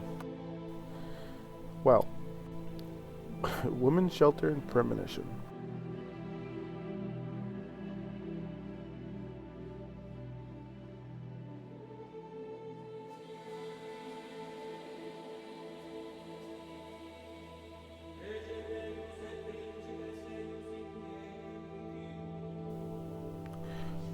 Well, as Pluto is kind of thinking out loud, and he's like, okay, well, if Reginald's not going to work, maybe we can rely on the divine magics that reside in our fortune tellers. She's like, I went to see one today. And everybody looks at me and they're like, but it was Reginald. Pluto says, sure, that one was Reginald, but there are many others, especially in this event center today. Maybe one of them can give us a premonition of when Edward will be here. Or maybe where he's leaving from. Worth a shot, and it's not illegal. They all look at him with they look at him and they're like, well, I mean, I don't know. This seems kind of dumb, but let's see if they're willing to do this. I think that they are probably not likely wanting to do this, so I would say it's probably going to be unlikely. Oop, I just closed down. That's bad. There we go. I fixed it. I'm going to say that it's probably unlikely that they're going to want to do the fortune teller. But I wouldn't say that it was highly unlikely. So I'll say it's probably a -2 on this roll. And I will go ahead and roll.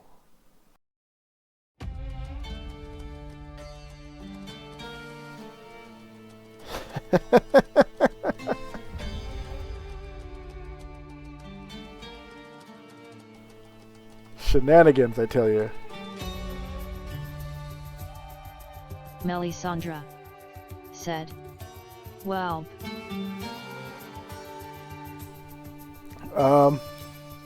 Melisandre said, very much shenanigans. Yeah. Not only is it a nat 20, but it's an interpret random event.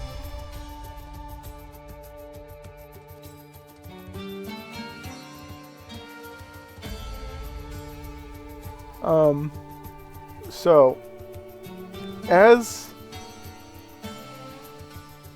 Pluto finally convinces everyone that the fortune tellers are the way to go, they are moving through the streets and they are trying to find out which one is the best one to go to. And, you know, they're just looking around and they're looking at the crowds around each of the fortune tellers. And let's go ahead and copy these guys.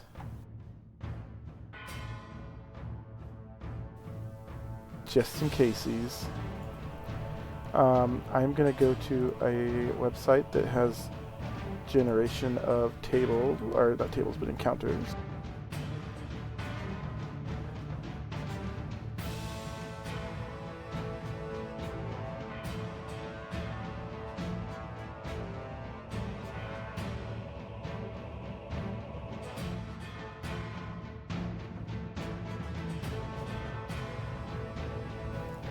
And I'm going to go to the referee's tome.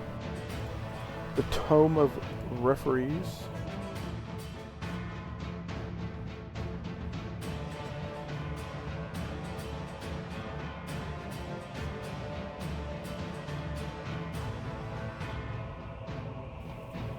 Oh, do I? Let me see. That might have one.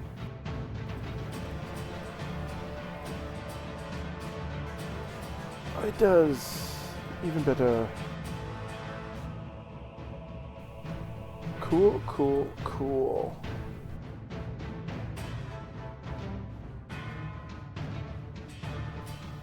And we'll see how this goes.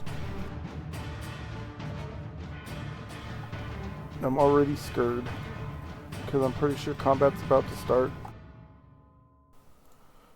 So as they're going through, they see a group of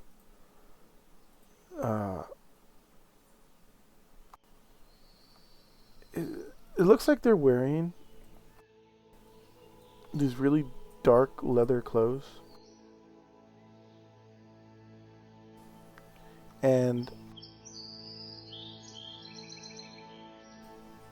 it is they're kind of making their way towards the manor, and they hear one of the men shout, "This way!" This is where Edward's held up. As that happens, both Nance and Eliana look their direction, and they look at you guys and they say, almost in unison, "They're not going to get in the way we didn't get in." And you see them move to the ready. I gotta stop minimizing that one window. Let's see, how many does this say this could be? In a city. 1d8.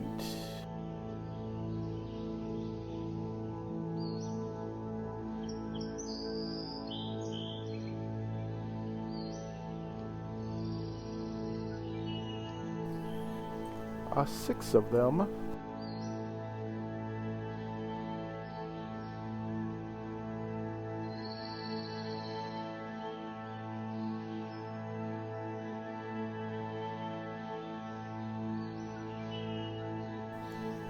Reginald is not there.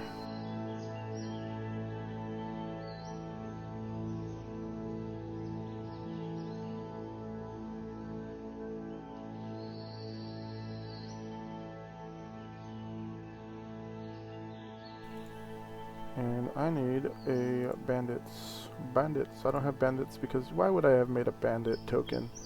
Like the easiest one to make, right?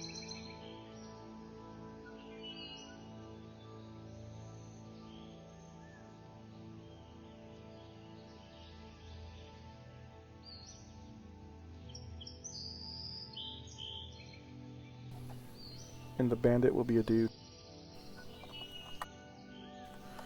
No, the bandit will not be a dude. Bandit actually has a block, so let me go ahead and pull that up.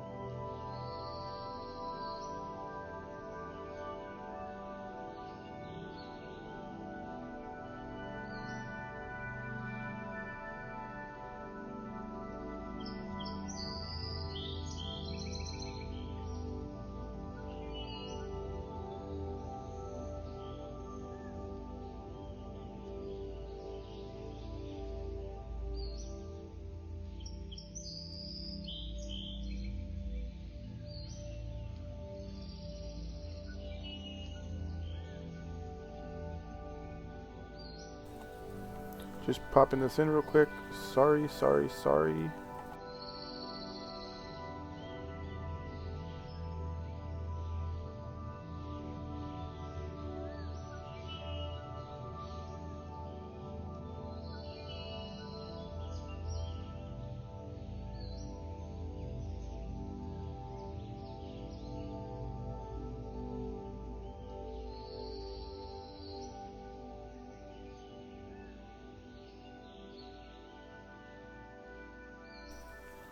So I rolled 6 bandits.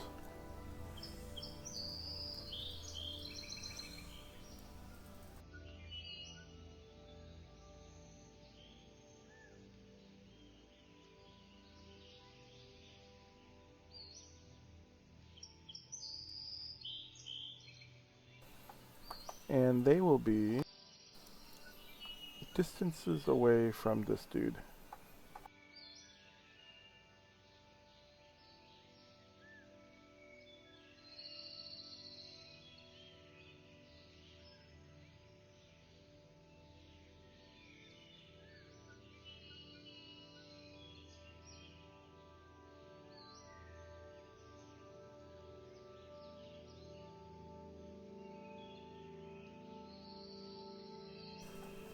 So for a dungeon area, which is I guess the city is considered a dungeon area, they are 2d6 times 10 feet away.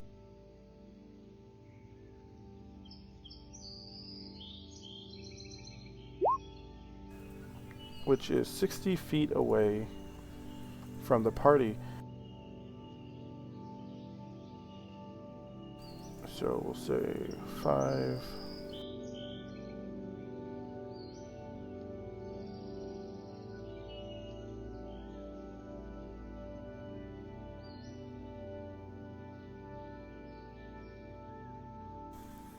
We'll say they were all right there. The two non-melee types in the back. Now let's see if either side is surprised. Well, our side's not going to be surprised, but they may be surprised. So I rolled a 1 for the bad guys, and a 6, so they are surprised, which is good.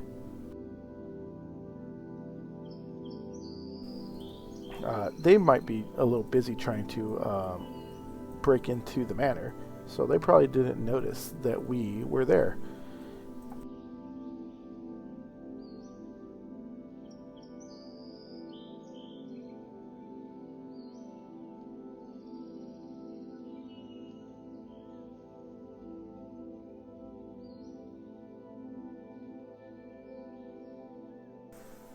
So I think, as far as surprise goes,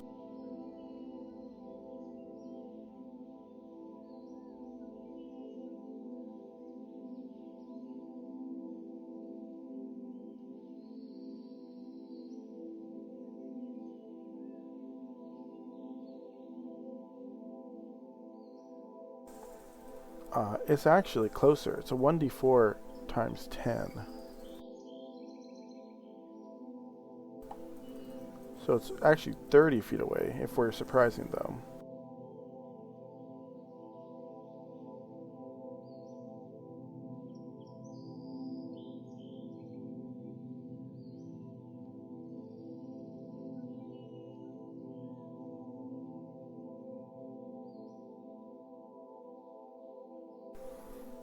Okay, and since our guys never bought gear or weapons, this is going to be a little scary, but we'll see what happens.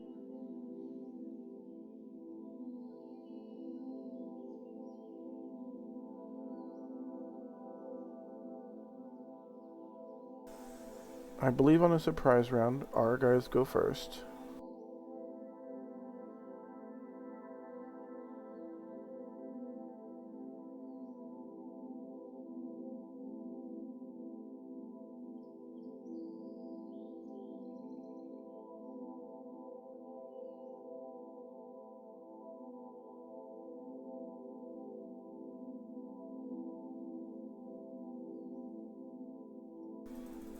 Okay, so we will go and see what happens. Nance walks up to... Did I want them? They're just all going to be in a line standing there. I think we'll have some like this. Like, they'll be at the door. This will be the door right here. And they'll all be kind of looking towards it. I think Nance is going to come up here. Caleb's also going to come up here. Alina's going to come up here.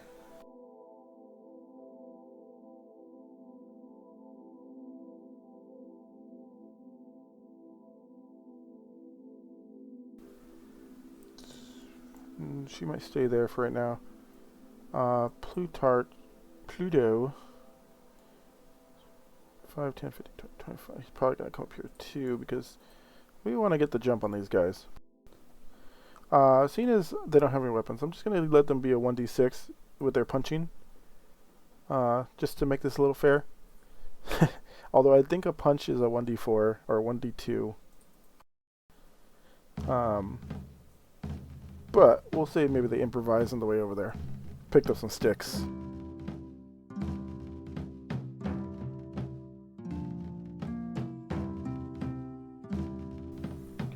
So let's go ahead and open these sheets.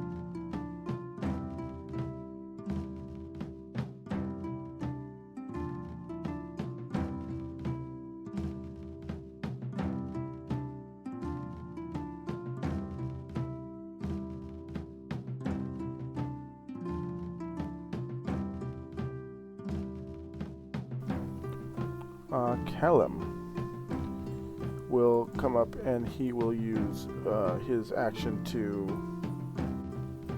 combat.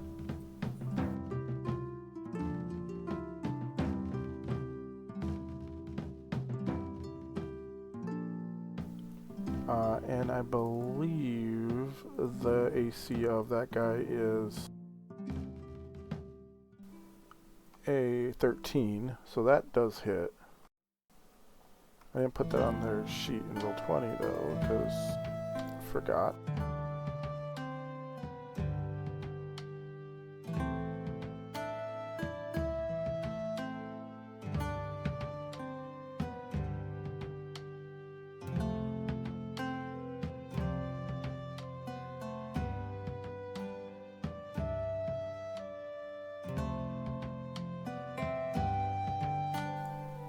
Okay.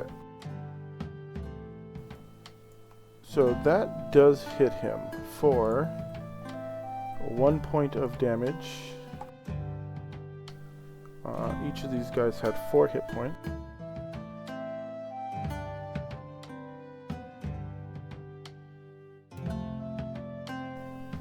Actually, you know what I should do? I probably should roll their hit points, so before I do that, let's see what this guy actually had for hit points, because they might roll ones. So we'll start with the top guy right here. 2.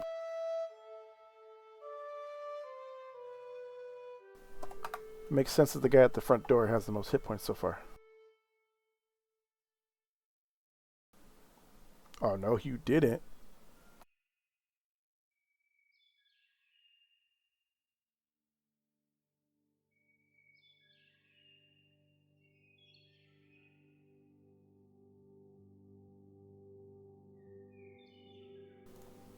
Ooh, this is looking bad.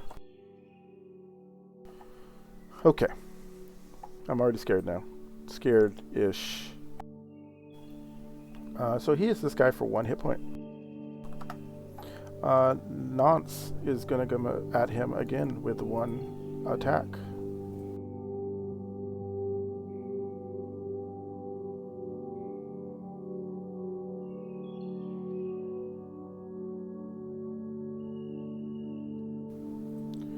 There we go, Nance. Nat 20. Although 2 damage is pretty lackluster. But he'll take... as Nance comes and punches this guy in the face. Who's next? Calum, the barbarian. Also hitting for 4 damage. This actually knocks this guy out. Alina is going to start working on the one in front of her.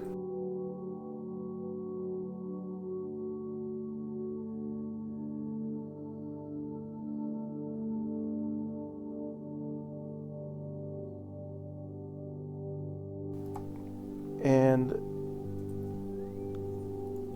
you see Lazara in the back start. She should have claimed this at the beginning, but she did not move. She is going to cast a spell. She is going to cast Magic Missile on the guy at the door. That was my bad for not clarifying that. But that is why she didn't move. So she's going to use her 1 spell slot.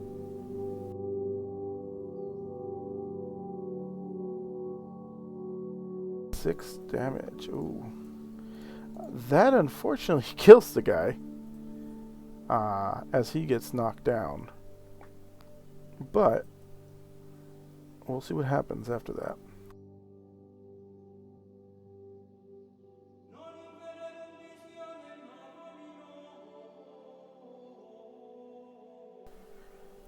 And with that, we are going to go into the morale phase, and these bandits are going to see if they flee. They kept their morale. And we will see who goes first in this next round. This first... oh, I can actually do it this way. I don't know why I did it the other way. This first round will be the bandits. Let's see. They rolled a 1. Let's hope that I don't know, who do I want my main character to be? Let's say Eliana.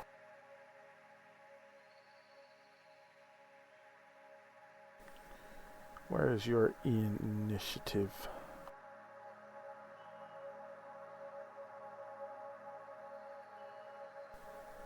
Three. Okay. We get to go first again. And she's going to go ahead and swing.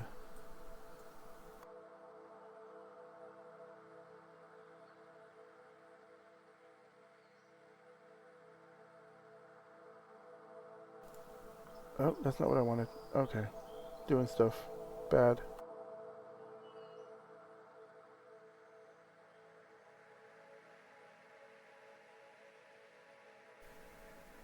Eight, missing the one in front of her. Callum is going to go ahead and stay where he's at and swing on him as well.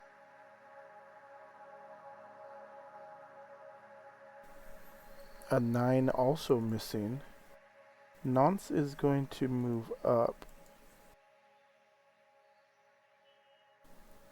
and continue his swinging as well. Wow, this is just a round of missing.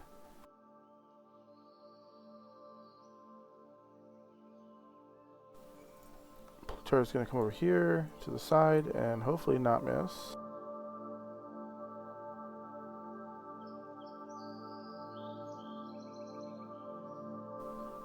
A 2, okay. And Lazar is going to come up and also swing on the one that's right here.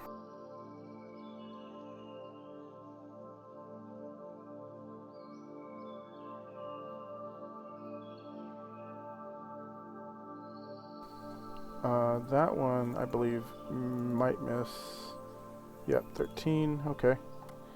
And it is the bandit's turn. This bandit's going to swing on Plutarch.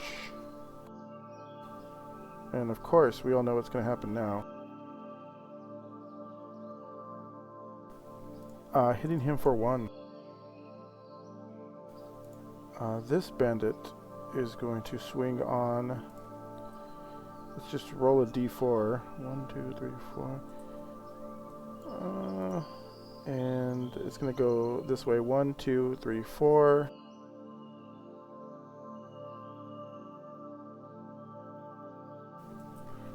Swinging on Nance.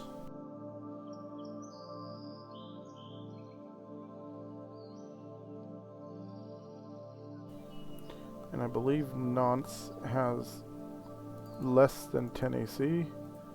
He has 11 exactly, but still hits for quite a big hit for 5 damage. Oof.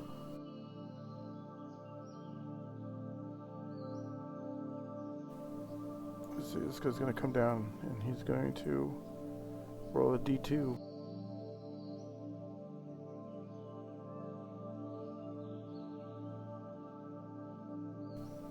And Lazara is going to be the one being attacked by this guy, and he has a high possibility of one-shotting her. This is going to be a very critical roll.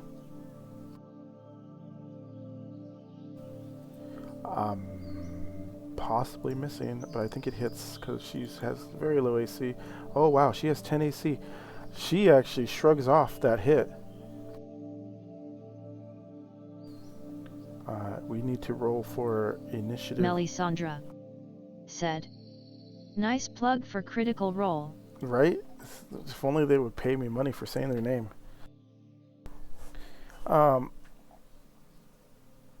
We are going to once again roll to see who goes first. The bandits will roll first. 2. I think we had good luck with Eliana rolling.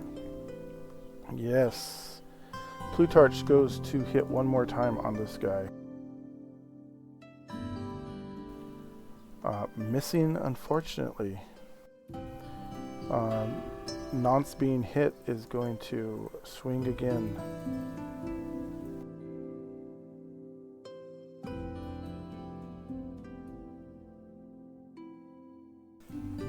Missing. Callum.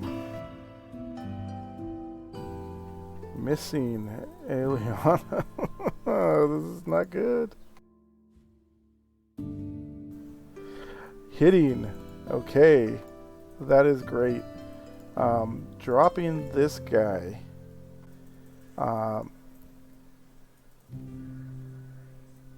Liz is going to go ahead and swing on the person in front of her to swing on her.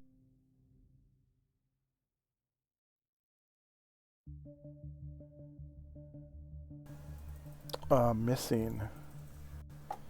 Bringing it to the bandits' turn. The bandits again, they're going to swing at their targets that are near them. First one coming at Plutarch. Hitting him for 3.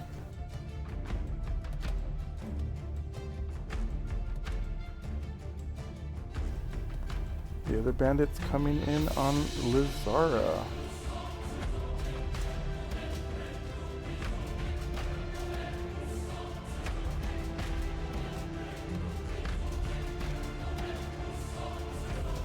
And there we go.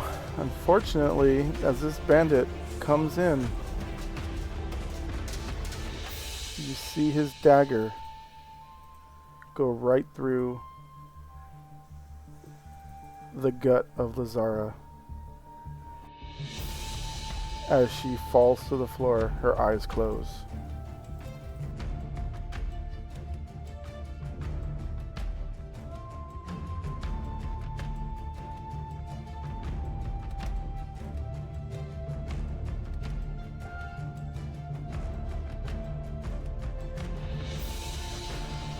The next round is coming up. Let's see what the bandits roll. A 4. Players go second. This guy, still being in range of Elena, is going to come at him with her attack. Oops, that's not what I wanted.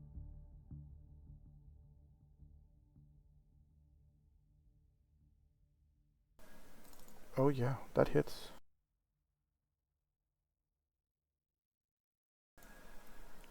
For 2, this bandit's going to continue hitting Plutarch.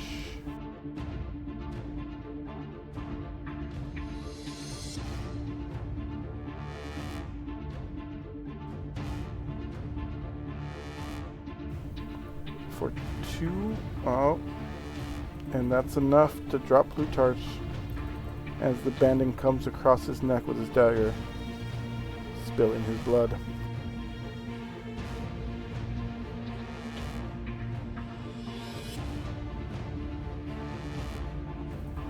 The remaining 3. Nonce comes to avenge Plutarch.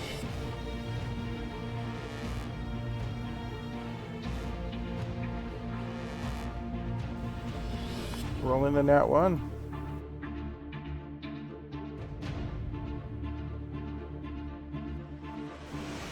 Callum comes here to fight. Rolling a 4. Eliana comes to fight.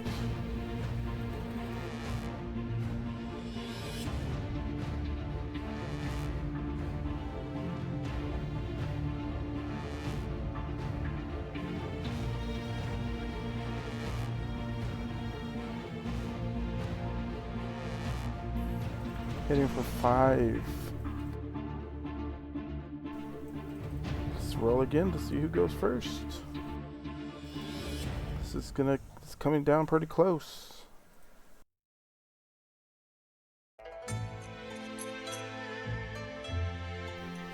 Well, that might have sealed the deal. Definitely might have sealed the deal. As this bandit strikes towards Eliana again. Missing. And the other bandit strikes at Nance, hitting for 2, leaving him with 1 HP. Now is the time. Let's see.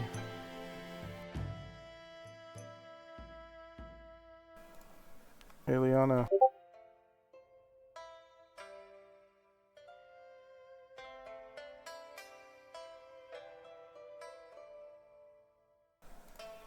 Dropping this one, Caleb hits him.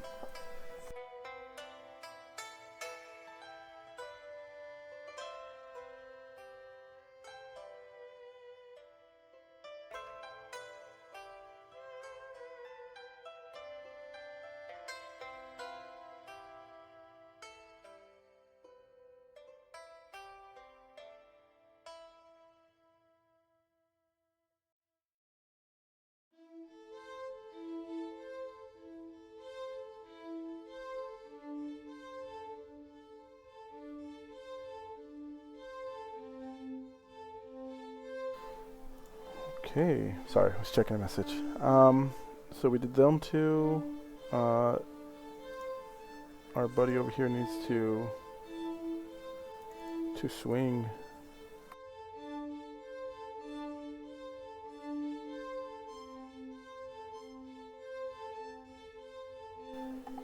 And barely missing.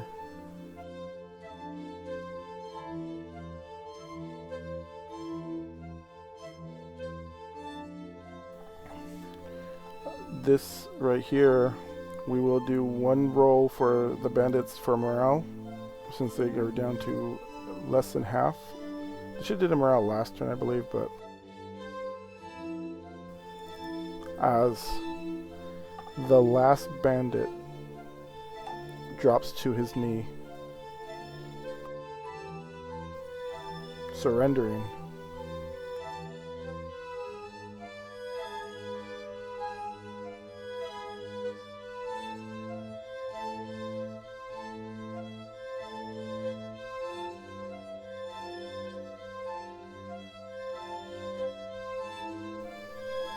Nance looks him in the eyes.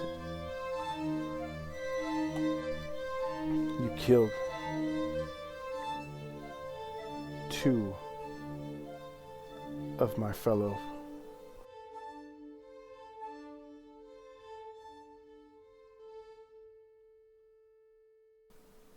You will be brought to justice. As he requests help from both Caleb and Elena to help bind him.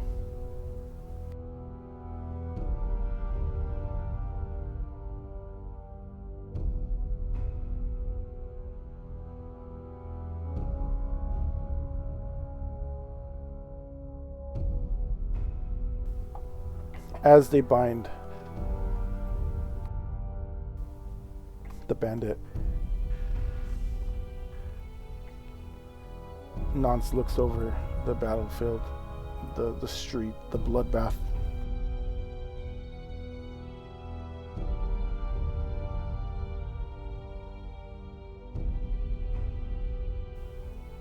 And he says, it's all too common.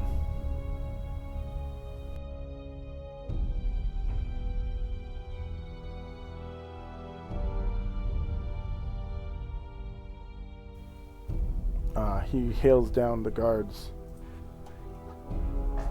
tosses the tied up bandit to the floor in front of him. You deal with him. We need an audience with your lord.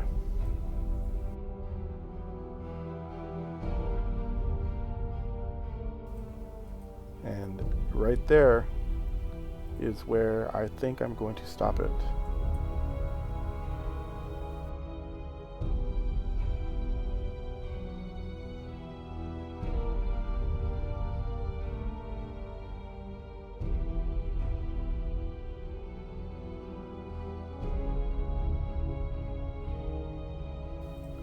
Well,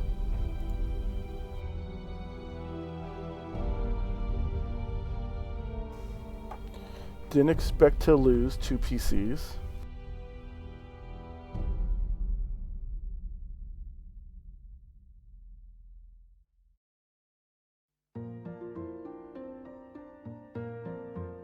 Melisandre said. Unfortunately, we knew it was possible. We did. We will give them nice memorials next session. A bandit, though, is worth...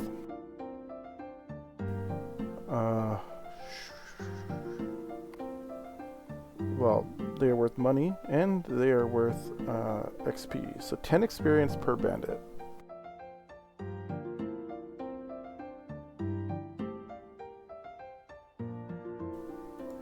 And I think you only do it times the people that were there. So 3 people are going to get 10, 20, 30, 40, 50 divided by 3.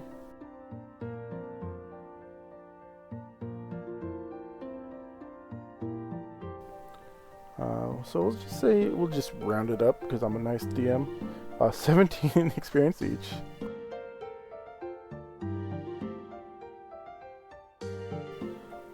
But 17 is, I'm gonna 5% extra for Elena.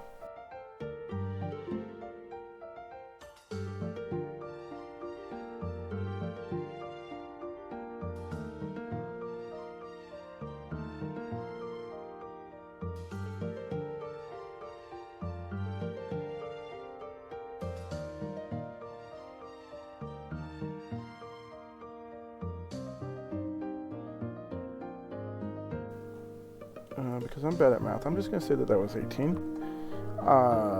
Nonce.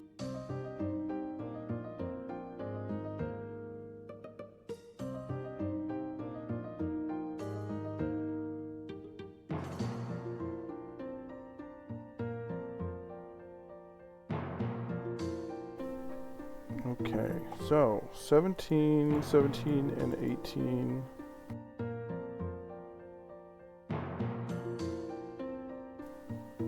5% of 17 is a number. Let me see. 5% of 10 is 5.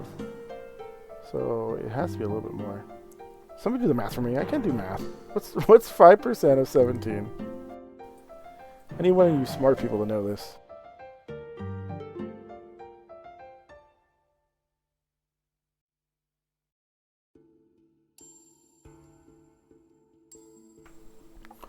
It says that they might have treasure on them. Did they loot the treasure on them? They might have.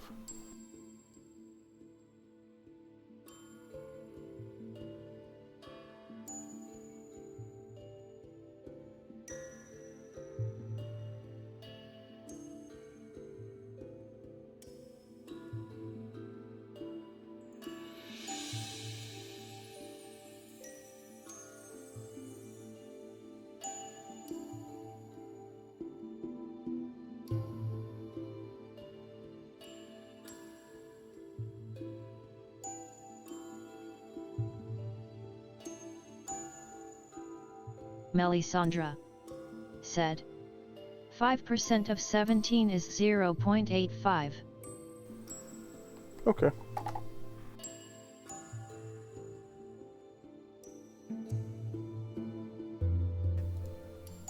And then, let's see, so I believe the treasure works like this. Let's say that there's a percentage to drop all these things. So I'm going to do 1, 2, 3, 4, 5, 6 D100s.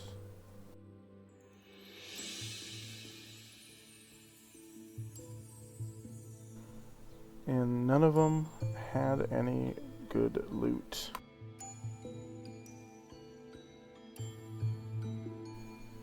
Oh wait, that was not just you. That was a double U.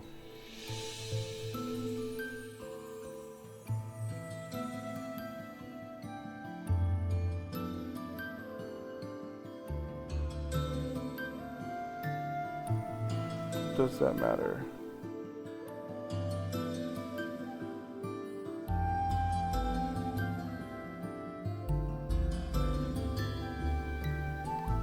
Not looking like it mattered. I don't know what the double U means.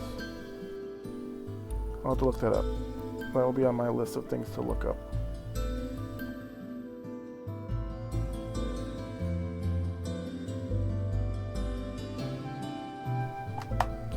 But yes, that is where we were going to end it. Kellum, Eliana, and Nonce, the lone survivors, seeking audience with Edward Snakespane. Sad moment for Lazara and Pluto, but the adventure in life is the adventure in life.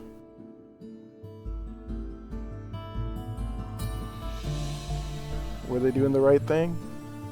Who knows? But the lawful characters came out on top, so it pays to be a good guy, I guess. More to come next time we stream. Okay, everyone, thank you for watching. That was quite fun. Next time I will obviously be rolling more for what goes on. I got through a lot of Melisandre backstory. Said, "Thanks for streaming." Yeah, no problem. Like I said, I got through a lot of the backstory. I have to make up 2 more characters now. I'll probably do that next session, and we'll go from there. Or maybe I'll have these guys just hire retainers. I don't know. We'll see. That might be a fun little adventure into the OSE retainer system.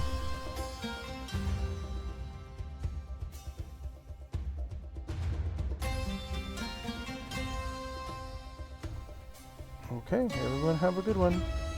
Bye.